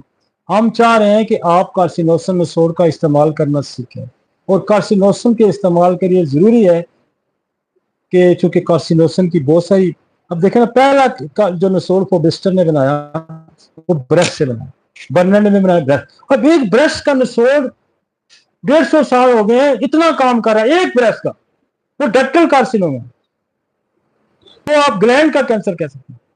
अब जब आपके पास इतनी बड़ी रेंज आ जाएगी तो फिर तो आप बेशुमार बीमारियों का अहाता कर सकते हैं। हम यकीन माने, मैं कार्सिनोसन का मैं कोई 30 साल से इस्तेमाल कर रहा हूँ, तो जब हमने कार्सिनोसन का इस्तेमाल किया तो क्या मजा आना शुरू हो गया। अब जब इतनी खेप आ गई तो फिर आप इसको जब इस्तेमाल करेंगे तो आपकी हर्डल, आपकी रुकावटें दूर होती जाएंगी। आगे चलते हैं जी। मैंने आसान लफ्जों में समझाया, बार बार कहने का मकसद यह है कि एक चौक है, चौक कैंसर है, कार्सिनोमा है, या कार्सी कैंसर। चौक जो है ये कैंसर है, चौक जो है ये कैंसर है, ये कैपिटल कैंसर है। तमाम बीमारियां, तमाम दवाइयां एंड होती हैं कैंसर पे। तो जो दवाई काम नहीं करेगी वो फिर कार्सिनोसन देंगे तो काम, जो बीमारी ठीक नहीं होगी तो कार्सिनोसन देंगे तो ठीक नहीं। समझ आ गई? एक छोटी सी बात कि जब आप ही फरमाते हैं कि बाप दादा परदादा से जो इलाज चल रहा हो मर्ज, तो बच्चे को कार्सिनोसन दे के उसको क्रॉस करें, इसका लॉजिक क्या है? इसकी लॉजिक है कि वो जो जीन है आपकी आपकी आपकी जितना लाइफ साइकिल है, आपके जितने बॉडी का फंक्शंस है, इसको प्रोग्राम करता है DNA. DNA is the capital of the body. DNA पे मैंने आपको 3.2 बिलियन पेयर्स हैं, 3 अरब 20 करोड़, और उस पर 30,000 जीन है।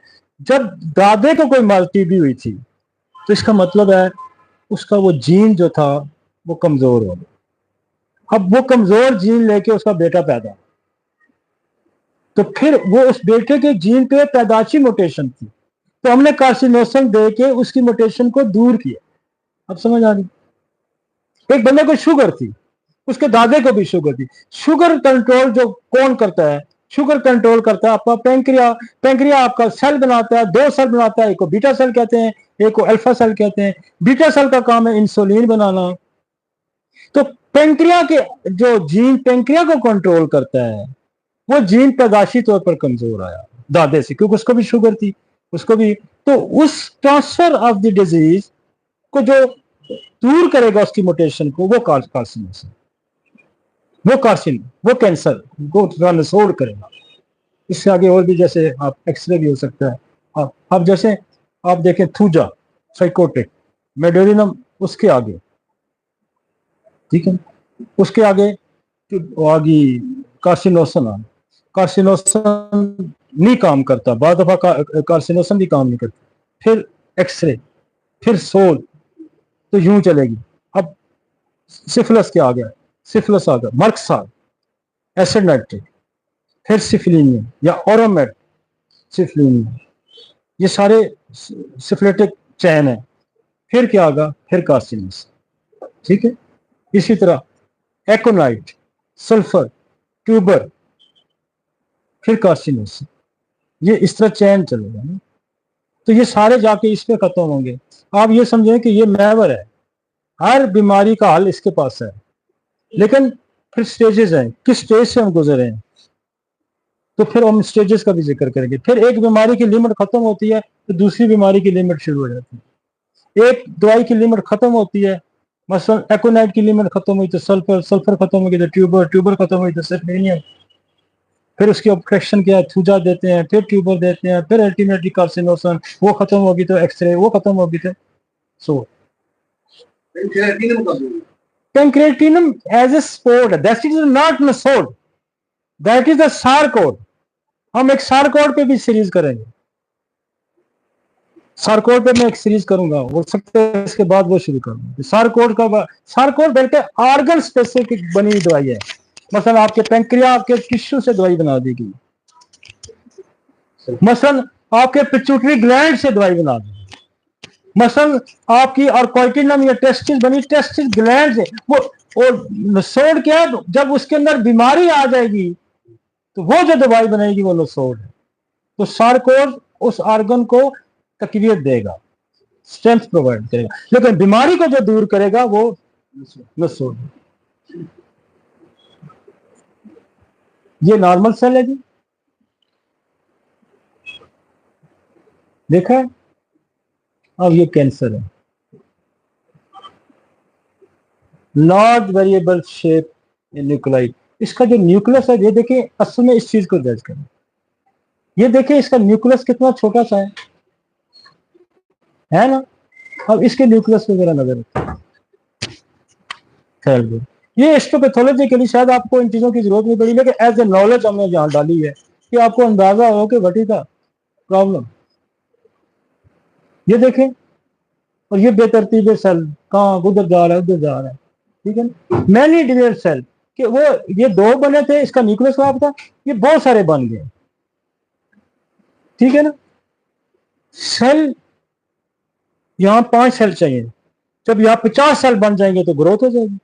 This is the cancer. ये normal cell, variation in size and shape, इसके साइज में भी फर्क पड़ गया, शेप में भी फर्क पड़ गया। ये जब आप माइक्रोस्कोपिक पे जब वो देखता है ना, तो कहां से पहचानता है, वो ये चीजें देखता है। तो एक स्लाइड हमने ये लिखी कि जब आप फर्ज करें कोई माइक्रोस्कोपिक भी बंदा, अल्लाह करे हमारा होकर देखे, तो उसको देखे तो उसको ये नजर आ जाए। अगर हमारी जान छूट जाएगी ना जो मरीजों को ठीक करने वालों से, तो इंशाल्लाह ये लोग सारे ये काम भी करेंगे। और ये रास्ता रोक रहे हैं इनका, इसलिए मैं कहता हूं कि मत सुने इनको, जो हमारे सुनने वाले हैं इनको मत सुने, इनको स्टेजों से गिरेबान पकड़ के उतारें। पूछे कि कितने मरीज देखता है, तुम्हें पता है कि नॉर्मल क्या होता है, कैंसर क्या होता है, तुम्हें पता है जीन्स क्या होता है, तुम्हें पता है माइक्रो ऑर्गेनिज्म क्या होता है, तुम्हें पता है बैक्टीरिया क्या होता है। और ये सीखेंगे मजबूरी कि इनकी दुकान बंद हो जाए। इकट्ठा गया ना बतौरते हैं 10, 15, 20 हजार घेर लिया बंदे से, 2 दिन गुजार लिए, फिर और जगह कहानियां कहानियां। यार science not believe in the story, science believe in the fact. H2O का फार्मूला पूरी दुनिया आप बनाए, मैं बनाए, सारे पानी बनाने। और ये मैकेनिज्म जब हम समझेंगे, आप इस्तेमाल करें, मैं करूं, वो करूं, तीसरा करें। यार हमने तो इसको आसान बनाया ना। आप कार्सिनोसन मेलानोमा का किसी को क्या पता था कि मैं कहां दूं? मैंने आपको कहा 80-90% कैंसर ये बनता है। अब जब आपके पास आएगा डायग्नोज, तो आपको, आप कार्सिनोमा आपके पास, आप कहते हैं मैं पहले तो ये दवाई दूंगा, फिर मैं दूंगा काली सल दूंगा, फिर मैं सिपिया दूंगा, फिर मैं दूसरी दूंगा। आपका रास्ता खोलेगा ना, ऑब्स्ट्रक्शन रिमूव करेगा। और हनीमन का फ्रोजन बड़ा खूबसूरत है, बेहतरीन डॉक्टर को है जो अलामात के पीछे मर्ज तलाश करे और मर्ज के पीछे सबब तलाश करे और दवा की खासियतों को जानता हो और फिर पा के दरमियान रुकावटों को दूर करना जानता हो, तो ये क्या करेगी, ये वो रुकावट दूर करेगी। ठीक है। अब होता यह है कि रेपर्टरी के अंदर फर्स्ट 10 दवाइयां लिखी हैं, रेपर्टरी के अंदर 10 दवाइयां लिखी हैं, आपकी वो 10 दवाइयां, अब हम कहते हैं, मेरे दोस्त हैं, मैं उनको अक्सर यही कहता हूं कि रेपर्टरी की 10 दवाइयां जो लिखी हुई हैं वो काम भी 10% ही करेंगे, लेकिन जब आप उसके साथ इंटरकरेंट करेंगे, आप उसके साथ इंटरकरेंट रेमेडी का, रेमेडी निसोर्स से हटके भी है, निसोर्स से हटके भी है, मसलन radium as a intercurrent, sulphur है इंटरकरेंट, आपकी छूटा है इंटरकरेंट, तो निसोर्स से हटके भी इंटरकरेंट रेमेडीज है। लेकिन बाद दफा जब वो काम करने चाहिए तो सोल उसको क्लियर करें। बाद दफा इतनी बुरी सेपरेशन होती है कि आप सिलेशिया का इस्तेमाल करते हैं, तो सिलेशिया से आपको अक्सर लोग डराते हैं कि वो सप्रेशन करेगा और उस ऑर्गन के अंदर कोई खराबी पैदा कर दे। तो जब आप उसके साथ कार्सिनोसम का इस्तेमाल कर लेंगे, जब आप उसके साथ ट्यूबर का इस्तेमाल करेंगे, तो वो फिर एग्रेशन नहीं करेगा, वो जो आप चाह रहे हैं वही करते हैं। ठीक है। आप मजदूर को एक डायरेक्शन देते हैं कि ये खुदाई करनी है, यहां से खुदाई उधर करनी है, यहां से खुदाई, आपने कहा ये खुदाई करनी है, वो तो इधर भी कर देगा, वो उधर भी कर देगा, उधर भी कर देगा। जब उस पर आप एक सुपरवाइजर लगाएंगे, जब उसके ऊपर एक इंजीनियर रखेंगे, तो वो क्या कहेगा, भाई खुदाई उधर ही करनी है, इतनी चौड़ी करनी है, इतनी लंबी करनी। तो जब ये सुपरवाइजर है, ये कमांडर, जब आप उसके सर पे खड़ा कर देंगे, तो सिलेशिया ने पीछे नहीं आना, फिर आगे जाए। समझ आ गई? बस जी आगे चलते हैं। क्या टाइम हो गया यार, स्टार्ट हुए कितना टाइम हो गया? 1:40। अभी तो 2 घंटे करते हैं। अब चल, अब ये और पिक्चर है आपको एक देगा नॉर्मल, ये हाइपरप्लेजिया, डिस्प्लेजिया, ये उससे अगली फॉर्म, ये उससे अगली फॉर्म, फिर कैंसर। ठीक हो गया जी? यार एक तो बंदा ही, यार बात सुनो, इधर वो फोन सुन यार, वो कुछ कह रहा है ये बंदा।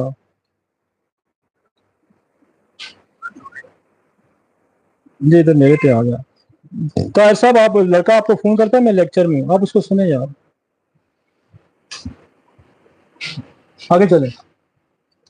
अभी तो मैं सिर्फ एलोपैथी पढ़ा रहा हूँ आपको समझाने के लिए, अब मैं आऊंगा होम्योपैथी पे एक अलग। अब देखें, ये है एडिनोकार्सिनोमा, जरा मैं पिक्चर भी आपको दूं। ये ऊपर का पेज है, possible cancer location, oesophagus, lungs, stomach, breast, pancreas, colon, rectum, ये कैंसर सेल है, ये ग्लैंड सेल है, और ग्लैंड सेल जब एपिथेलियल के साथ मिलेगा तो ये यहाँ के कैंसर बनेंगे। ठीक हो गया जी? पिक्चर इसलिए आपको दिखाई दी कि तो आगे आपको, दिस इज द एडिन। अब आपके पास लिखा होता है एडिनोकार्सिनोमा, मेरे ख्याल आपको पहली दफा समझ आई होगी कि एडिनोकार्सिनोमा है क्या, कुछ लोगों को पता भी होगा। तो अब ये क्या है, adenocarcinoma start in the gland that lines the organs, gland और उसकी लाइन से, ऑर्गन की लाइन से स्टार्ट होगा। मतलब लाइन किसकी थी? एपिथेलियल की थी, टिश्यू ग्लैंड का भी था, तो इनको दोनों को मिला के यहां से स्टार्ट हुआ। इसको कहते हैं ग्लैंडुलर एपिथेलियल सेल। तो ये क्या है? प्रोस्टेट कैंसर, ये है ब्रेस्ट कैंसर, ये कोलोरेक्टल कैंसर। अब यहां ये देखें, आपका कितने नसोड़ आपके पास हैं, है ना? आपके पास कोलोन नसोड़ है, कार्सिनोसम रेक्टम है ना जी? यही है कार्सिनोसम। रीनल सेल कार्सिनोमा, ये किसके? ये सारे कौन से, ये टाइप्स किसकी है? ये एडिनोकार्सिनोमा। आपके पास जब एडिनोकार्सिनोमा लिखा आएगा तो फिर आपको ये भी पता होना चाहिए कि ये कहां का बन, बहुत जगह बनेगा, राइट? हाँ, हेपेटल सेलुलर कार्सिनोमा आ गया ना, हेपेटल सेलुलर कार्सिनोमा, ये आपके जिगर का कैंसर है, लिवर का कैंसर है। तो जहां ये लिखा होगा हेपेटल सेलुलर, मैकेनिज्म वही है जो मैंने आपको कहा, हर जगह वही मैकेनिज्म होगा। 4 जीन इन्वॉल्वमेंट होगी, protooncogene, antioncogene, regulatory gene and DNA repairing gene. लेकिन बात अपने से, अब बेसल सेल कार्सिनोमा, अब बेजल सेल कार्सिनोमा भी तो पार्ट ऑफ स्किन है, स्किन का हिस्सा यह basal. The start of the basal cell layer of the epidermis, the epidermis is top, ये टॉप लेयर है, जो एपिथेलियल है नीचे वाली लेयर, ये तो टॉप लेयर है। इसका जो कैंसर होगा, ये तो कॉमन कार्सिनोमा टाइप्स है बेजल। बस देखिए सारी स्किन के कैंसर है, आगे इसकी और मैं आपको चला जाता हूं, लेकिन अगर आप उसको भी याद रखते हैं कार्सिनोमे को भी, तब भी काम चलेगा। आप एड्यूनो कार्सिनोमा को याद करते हैं तब भी काम चलेगा। लेकिन हम और डिफरेंशिएट इसलिए कर रहे हैं कि ताकि आपको कहीं मार ना खानी पड़े। आपको पता हो ये बेजल सेल, और ये क्या होता है, तो स्किन पढ़ाई थी, तो जब बेजल सेल कार्सिनोमा आएगा तो इसका मतलब है ये भी स्किन का ही कैंसर है। ठीक है जी। This has replace the cell in the top layer of the epidermis. एक और आ जाएगा, इसको स्कोमस सेल कहते हैं। ये उससे ये जो लेयर है, ये basal cell layer of the epidermis, the epidermis is top layer of the skin, the layer basal cells lines the, ये sorry bottom of the skin आ गई। ठीक है। और ये जो स्कोमस सेल है ये top of the skin, basal जो बॉटम हो गया, ये टॉप होगी। उस तरफ से ये नीचे से सबसे पहले आएगी, और ये ऊपर से स्कोम। आपके पास आता है स्कोमस सेल कार्सिनोमा। अब स्कोमस सेल मोस्ट कॉमनली हमारे एशियंस में जो बनता है वो मौत का बनता है, और वो बनता है, उसका काज क्या है कि वो तंबाकू खाने वालों का, चाहे वो स्मोकर्स हैं, चाहे वो च्यू करते हैं, चाहे वो नस्वार डालते हैं। तो ये कैंसर जो है, जो स्कोमस सेल कैंसर है, मोस्ट कॉमन हमारे खिते में जो पाया जाता है, उसकी टोबैको में बड़ी दवाई है। तो टोबैको को अब इंटरकरेंट करने के लिए आप कार्सिनोसन मेलानोमा भी दे सकते हैं, और उसके बाद आप कार्सिनोसन माउथ भी दे सकते हैं। ठीक है जी। ताकि ऑर्गन स्पेसिफिक भी आपके पास दवाइयां आ गई हैं, और आपके टिश्यू के लेवल पे भी दवाइयां आ गई। देखें और कमाल है कि हो सकता है ये टिश्यू, अब यहां आप कहेंगे कैंसर क्यों बना, जो इस ये क्या एपिथेलियल एरिया था या बेजल या स्कोमस एरिया, तो वो वीक था, उसको आपने डैमेज किया, उसको आपने हिट किया। किसके साथ हिट किया? तंबाकू खा खा। तो वो इधर तंबाकू तो नहीं यूज हुआ, तो जहां यूज हुआ उसका कॉजेटिव फैक्टर तंबाकू बन गया। ठीक हो गया ना। तो कोई आपसे ये पूछे अब लीवर का तो वो भी उसको कहते हैं एडिनोम कार्सिनोमा आ गया या कार्सिनोमा आ गया, तो लिवर में क्यों बना? अब स्किन लेयर तो लिवर में भी है, स्किन लेयर तो स्किन पे भी है, यहां क्यों नहीं बना? वहां इसलिए बना कि आपको हेपेटाइटिस सी हुआ, सी की कॉम्प्लिकेशन क्या हुई कि उसने लिवर सेल को बर्बाद करके रख दिया, तो फिर लिवर में बन गया। यहां तंबाकू ने बना दिया, वहां लिवर ने, उसने हेपेटाइटिस सी ने बना दिया। आपने शराब बेतहाशा पी, और शराब की सारी डिटॉक्सिफिकेशन, एवरी जो आप मसाले खाते हैं, जो आप दुनिया जान के बहुत ज्यादा गोश्त खाते हैं, अब लिवर का काम क्या है? डिटॉक्सिफाइड करना। जो डिटॉक्सिफाइड कर करके उसके अपने सेल खराब हो जाएंगे, तो वहां जो कैंसर बनेगा उसका सबब कोई और है वो यही। तो वहां भी आपकी कार्सिनोमा जो है, कार्सिनोसन मेलानोमा काम आएगी, लेकिन साथ अगर एड आप कार्सिनोसन लिवर कर देंगे और अच्छा हो जाएगा। उस एरिया का जो एपिथेलियल लेयर थी उसको उसने तबाह कर दिया, वो लोकल कॉजेटिव फैक्टर आ गया। एक जनरल कॉजेटिव फैक्टर क्या है? जनरल कॉजेटिव फैक्टर है कि जब मैं आप पढ़ाऊंगा, आपको साइकोसिस बुलाऊंगा, तो साइकोसिस क्या है? सेक्सुअल कांटेक्ट हुआ, एक जरासीम आया, उसने जरासीम स्किन को फाड़ा, उसको इन्फेक्ट किया, उसने टिश्यू वहां ब्रेक किया। जब वो टिश्यू ब्रेक किया, नीचे कनेक्टिव टिश्यू को भी ब्रेक किया, करते करते महीना लग गया, 2 महीने अनट्रीटेड गया। फिर वहां नीचे ब्लड स्ट्रीम पड़ी है आपकी सारी, ब्लड के अंदर एंटर हुआ। जब ब्लड के अंदर एंटर हुआ तो पूरे ऑर्गन में सर्कुलेट कर गया। ठीक है ना। और फिर वो जो मेम्ब्रेन्स है वो बेसिकली एपिथेलियल मेम्ब्रेन है, 40 साल लगते हैं इसको न्यूक्लियस के बाहर पहुंच जाता है। और फिर ये जो गोनोरिया का बैक्टीरिया 40 साल जब ये सरायत कर जाएगा, 25, 30, 40 साल, तो फिर न्यूक्लियस को ये ब्रेक करेगा। न्यूक्लियस को जब इसने ब्रेक कर लिया तो डीएनए पे चला गया, डीएनए पे चला गया तो जीन म्यूटेशन। तो ये जब हम साइकोसिस को पढ़ेंगे तो हम पूरी पैथोफिजियोलॉजी पढ़ेंगे, फिर आपको पता लगेगा कि साइकोसिस में कार्सिनोसन मेलानोमा कितना अच्छा काम करता है। समझ आ गई? इसी तरह सिफिलिस जो ट्रैवल करता है, इसी तरह इकोलाई इंटरनल लेयर्स को ट्रैवल करता है, इसी तरह पेप्लोमा वायरस जो आपकी सर्विक्स को तबाह करके रख देता है, वहां कैंसर बनाता है। तो ये इस तरह हम पढ़ेंगे। इसको हम एक दो लेक्चर और कर लेते हैं। बच्चों में जो हम देते हैं बार मॉक्स या डेंटल बार देते हैं, ये भी कैंसर बना सकता है। ये देखें आप, एक इसका एक हमने चैप्टर डाला हुआ है। केमिकल या इन्वायरमेंटल में आप जाएंगे या ड्रग्स में आप जाएंगे तो ड्रग्स अब्यूज भी आएंगे। ड्रग्स अगर राइट प्रिस्क्राइब है तो वो ठीक करेगी। राइट प्रिस्क्राइब कोई ड्रग एलोपैथी की हो नहीं सकती क्योंकि वो प्राइमरी फंक्शन है। राइट ड्रग्स होम्योपैथी की हो सकती है, और होम्योपैथी की भी ड्रग्स अगर गलत इस्तेमाल होगी, बार बार रिपीटेड होगी, तो वो भी खराबी करेगी। तो ड्रग्स का ये अंदाजा लगाना कि ये दुरुस्त है तो फिर तो ठीक है, अगर दुरुस्त नहीं है तो उसने तो कुछ ना कुछ खराबी पैदा करनी है। और दुनिया में आपको मैं बताया ना कि इस वक्त सबसे ज्यादा जो मरीज फिर है ना वो तो ड्रग्स अब्यूज, 50% पेशेंट है ड्रग अब्यूज का, 50, उससे ज्यादा वैक्सीनेशन का है, उससे ज्यादा आपका और एसटीडी आ गई, बेशुमार चीजें हैं। तो मुआशरे का वक्त का जो डॉक्टर है उसको जमाने की नब्ज पे हाथ रखना होता है। आज से 200 साल पहले कुछ और था, आज कुछ और है। आज हमें वो दवाइयां 20-50 से काम चल रहे थे, आज हमें 2000 दवाई के अंदर सर्कुलेट करना होता है। आगे चले ये हो गया। तो squamous cell carcinoma the start in the epidemic, ये भी वही आ गया, स्किन से स्टार्ट लेता है और फिर यहाँ ये आता है। Usually appear in the those part of the skin that receive the most sun exposure like the face, hair, neck, arm, leg. ये आपकी आउटर स्किन है तो अल्ट्रावायलेट रेट इससे ज्यादा मुतासर होता है। समझ आ गई आपकी? आपका जो स्किन का जो मेथड है वो यहाँ भी काम करेगा, कार्सिनोसम, यहाँ सोल भी काम करेगा, यहाँ एक्सरे भी काम करेगा। अब यहाँ रेज भी इन्वॉल्व होगी। एक तो होता है ना कि कोई इन्फेक्शन डिजीज ने यहाँ पैदा कर दी, वो कहता है it is usually appear to part of the skin that receive the most sun exposure like face, ear, neck, arm, leg etcetera.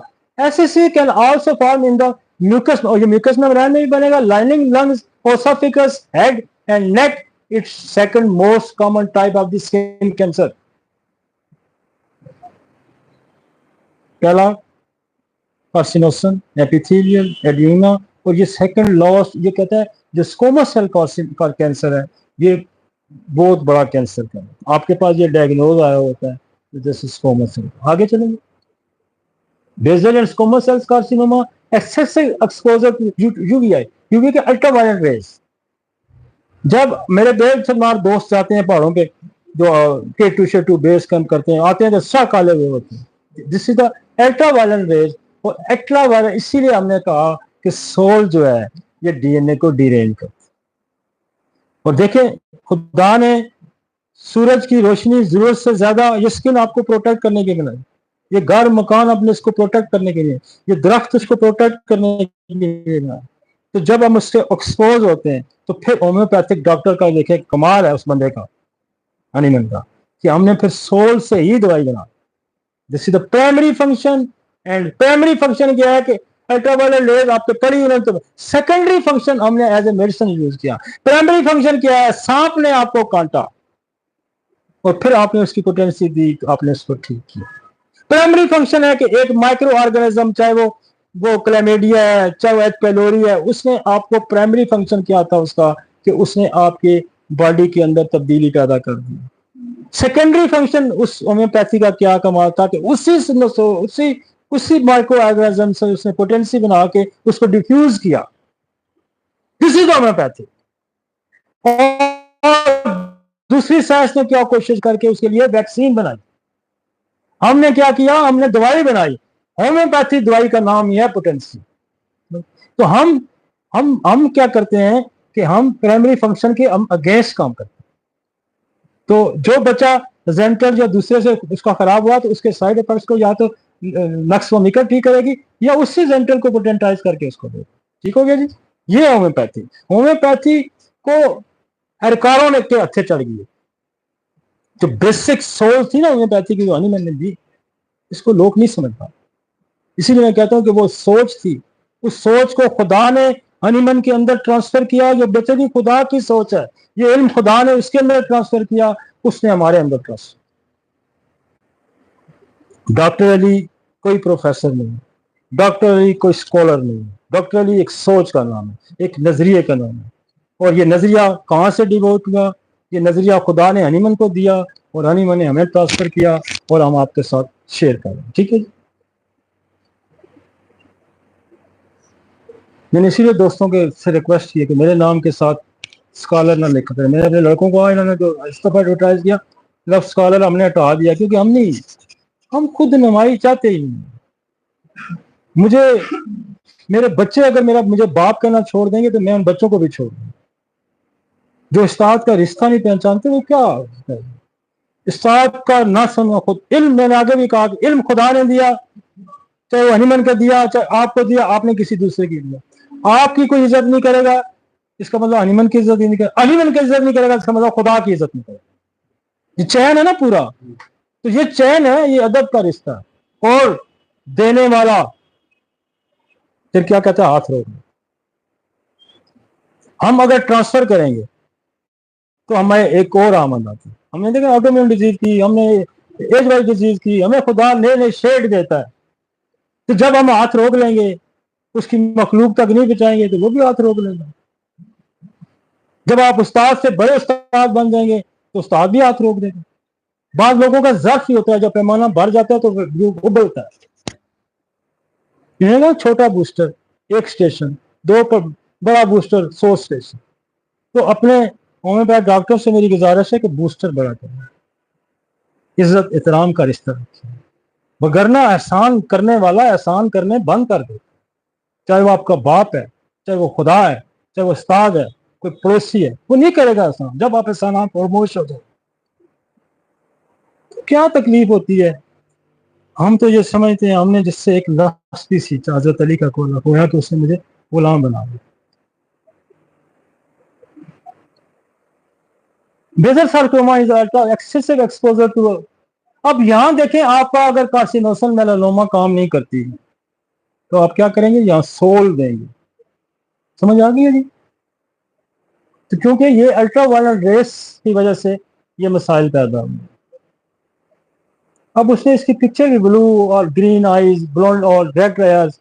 अब बेसिकली अब देखिए रेड एयर का वो कहता है, red air basically black air protect करते हैं।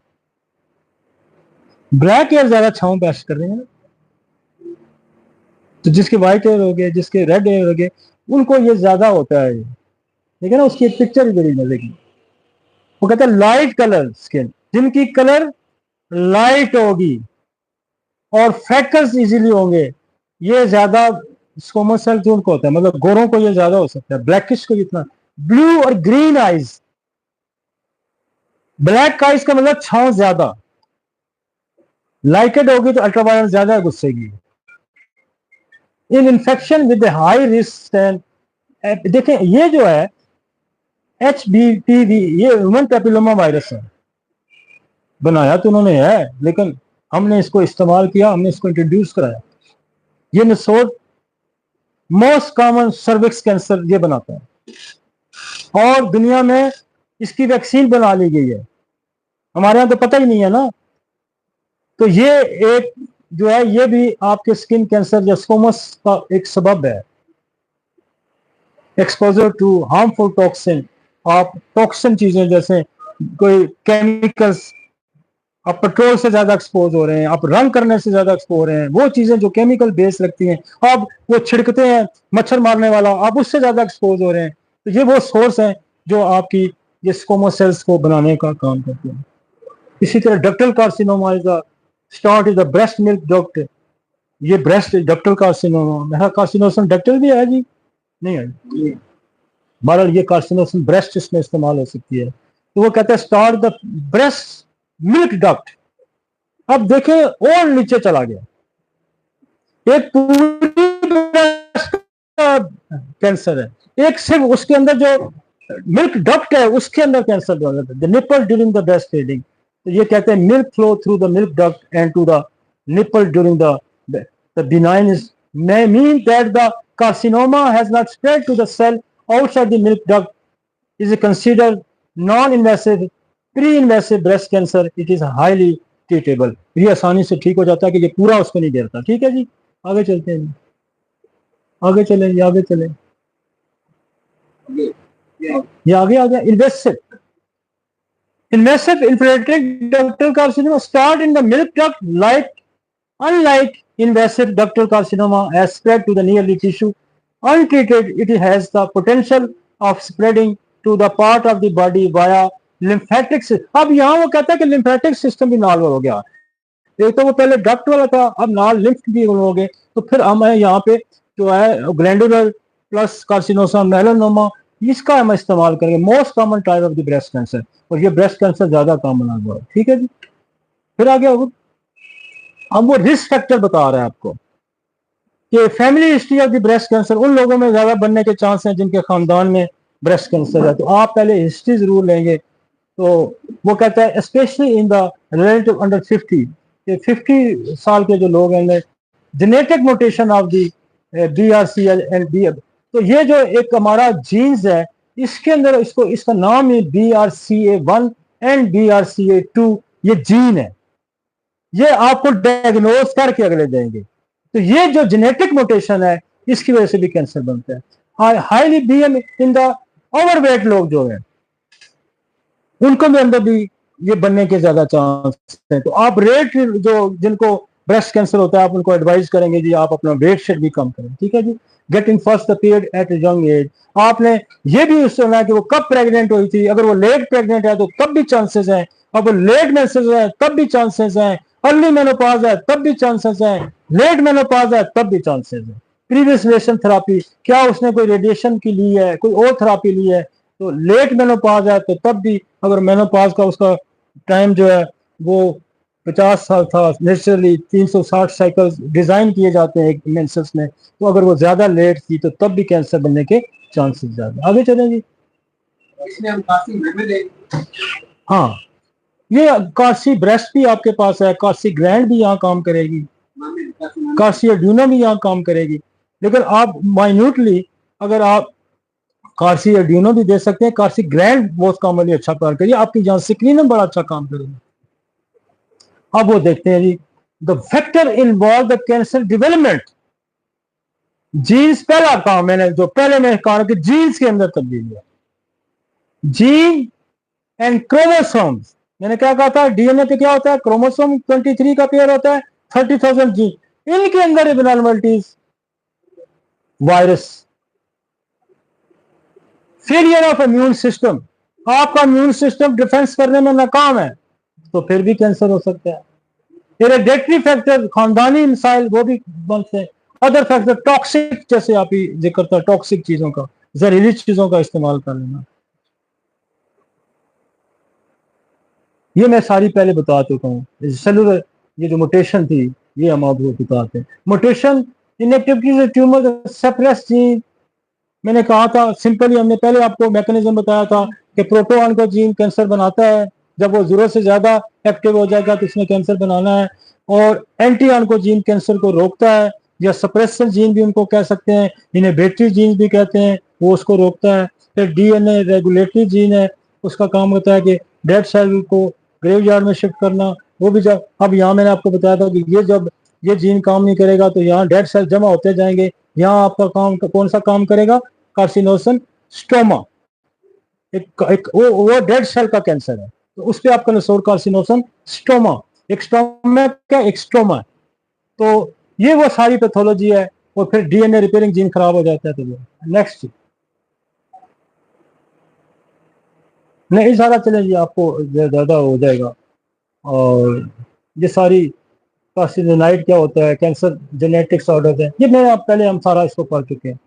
आप आगे आप अब स्टेजेस आ गए, ये स्टेजेस को भी अक्सर आपके पास लिखा आता है, स्टेज 1, स्टेज 2, स्टेज 3, अब वो 0 से शुरू करते हैं। स्टेज 0 क्या है, cancer has spread behind where it form, stage 0 जहां बनता है, अब स्प्रेड नहीं किया तो क्या, cancer is CO2 and often curable with the proper treatment. यहां अगर आप इसको रोक लेते हैं तो ये जल्दी खत्म हो जाता है, ये 0 स्टेज है। उसके बाद स्टेज 1 आ गई, the tumour more prognose than stage 0, अब 0 स्टेज से बढ़ के उसने आगे बढ़ना शुरू कर दिया, तो स्प्रेड नियर बाई टिश्यू, उसके नजदीक जो टिश्यू है उनको इसने इन्वॉल्व कर लिया, तो दिस इज द स्टेज 1। अब स्टेज 2 का ट्यूमर इज बिगर देन, पहले से ट्यूमर बढ़ गया है and may not have spread to the lymph node. उसके साथ हो भी सकता है कि साथ लिम्फ नोड हमारी बॉडी के अंदर डिफेंस मैकेनिज्म पड़ता है, तो कहीं उसको ना इन्वॉल्व करे। जब लिम्फ नोड को इन्वॉल्व कर लेगा तो स्टेज 2 हो जाएगा। तो स्टेज 3 क्या है, the tumour is larger and has spread near by two. एक तो वो बढ़ गया है और साथ टिश्यू को भी उसने खराब करना शुरू कर दिया है और फिर लिम्फ नोड को भी। तीन चीजें यहां होगी। तो this is the stage 3। Stage 4 क्या है, the cancer is metastatic which means it spread to the other organs. कि वो लिवर में था, अब वो लंग्स में भी चला गया, अब वो मेटास्टेसिस बोन में भी चला गया, अब वो मेटास्टेसिस उसमें भी चला गया, दिमाग में भी चला। तो इसको क्या कहते हैं, स्टेज 4। ठीक हो गया जी। नेक्स्ट, माई एक्सपीरियंस करूं या छोड़ू, थक के हो गए, नेक्स्ट छोड़ दूं। तो माई एक्सपीरियंस सुनने वाला है, तो इसको मैं नेक्स्ट पे छोड़ देता हूं। आपको हमने सिर्फ आज ये समझा दिया। अब माई एक्सपीरियंस पे पॉजिटिव फैक्टर मेरे अपने ऐड हो जाए। माई एक्सपीरियंस में मेरा अपना एक्सपीरियंस कि मैंने कैंसर को कैसे देखा, किस तरह पाया और उसका मैंने इलाज कैसे किया, मेरे जहन में कौन कौन से फैक्टर थे। और अगर आप इसको स्लाइड को चलाएं जी, मैं इसके आगे क्या क्या आएगा, अगर स्लाइड चला दें। ये देखें, मैं पैथोजेनेसिस इसमें बताऊंगा क्या क्या यूज होता है, वायरस, बैक्टीरिया, फंगस। आगे चलाएं जी, डीएनए, क्रोमोसोम, जीन्स, कार्सिनोसन, रिस्टोर, आगे चलाएं। अब देखें ये और आगे चलाएं, कॉम्प्लिकेशन आ गई, कॉजेटिव फ्रैक्चर आ जाएंगे, फैमिली हिस्ट्री में, ये मेरी अपनी। आगे चलाएं, कैंसर मियाज्म क्या है, आगे चलाएं। डिजायर, अब इसका माइंड कैसा होता है कार्सिनोसम के मरीज का, कि वो डांसिंग की डिजायर होती है, फेस्टुडाइज वेरी केयरफुल होता है, मतलब ये हम माइंड भी पढ़ाएंगे आपको कार्सिनोसम। आगे चले जी, हिस्ट्री आपको कैंसर की क्या हुआ, आगे चले। साइकोसिस, आगे चले, ट्यूबरक्लोसिस, डायबिटीज। ये देखिए मेरा एक्सपीरियंस आगे आएगा। एड्स, पोलिप्स, क्लाइड्स, डाउन सिंड्रोम, हीमोफीलिया, मतलब मजा ही आता जाएगा। आगे चले, आगे चले। एलर्जी, फ्रूट, निमोनिया, फैच, मतलब आप, ये मेरी अब ग्राफिक पिक्चर है कि मैंने कार्सिनोसन को कहां देखा। आप, एक बंदा रात को सोता ही नहीं है, तो उसका प्यो भी नहीं सोता था, दादा भी नहीं सोता था, तो उसको भी कार्सिनोसन ही ठीक करेगी। उस पर फिर आपकी जो है ना इग्निशिया काम करेगी, ना सल्फर काम करेगी, ना सेलेनियम करेगी। ये चीजें हम आगे देखेंगे। ठीक है जी, मेरे ख्याल में इसको यहाँ खत्म।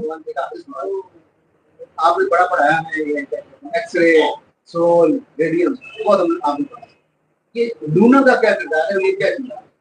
लूना चांद की किरणों से बनती है और बेसिकली साइकोटिक है। लूना जो है ना, ये साइकोटिक है, इसका सूदिंग इफेक्ट है बाजी को। ये चांद के साथ आपकी बीमारियां भी अप डाउन होती हैं। अक्सर आपने सुना होगा कि बच्चे को फिट्स पड़ते हैं तो चांद जब ऊपर गया होता है तो पड़ते हैं। तो इस पे लंबी भी बात हो सकती है, लेकिन इसको जो हमने समझा, इसको सूरज गर्म है, चांद ठंडा है, सुकून देता है ना। आप उसको चांद का लफ्ज तशबीह देगी खूबसूरत चीज के साथ। चांद खूबसूरत है, वो आग फेंकता है, ये भी एनर्जी क्रिएटर है। आपको कोई अच्छा दोस्त मिलता है, आपको कोई अच्छा साथी मिलता है, आप उससे आसूदगी आ सकती है। चांद आसूदगी है, आप समझ आइए, चांद में इन शॉर्ट आसूदगी है। आप अपने महबूब को भी चांद से तशबीह देते हैं, अपने बच्चे को भी चांद कहते हैं, तो चांद भी बनाता है। आप सोल जिस बच्चे को देंगे ना प्रेगनेंसी के दौरान, वो खूबसूरत बच्चा पैदा करेगा। जैसे ओरोमेट वाला खूबसूरत बच्चा, कार्बोवेजल एक्टिव बच्चा, कालीफास वाला नर्वस सिस्टम उसका अच्छा होगा, ठीक है ना। तो फुर्तीला बच्चा कार्बोवेज वाला पैदा होगा, खूबसूरत बच्चा ओरोमेट वाला पैदा होगा। तो सोल जिसको देंगे ना, सॉरी लूना देंगे, उसका बच्चा खूबसूरत होगा। तो ये आप नेचर ने हर तरह की रेस आपके लिए पैदा की कि आपको रात की आसूदगी देने वाला चांद है, आपके डीएनए को अरताश देने वाला सोल है। अगर सोल ना होता तो आपकी जिंदगी ना होती, चांद ना होता तो आपको आसूदगी ना मिलती। आप समझ आ गई? ओके, थैंक यू जी, इंशाल्लाह फिर मिलते हैं।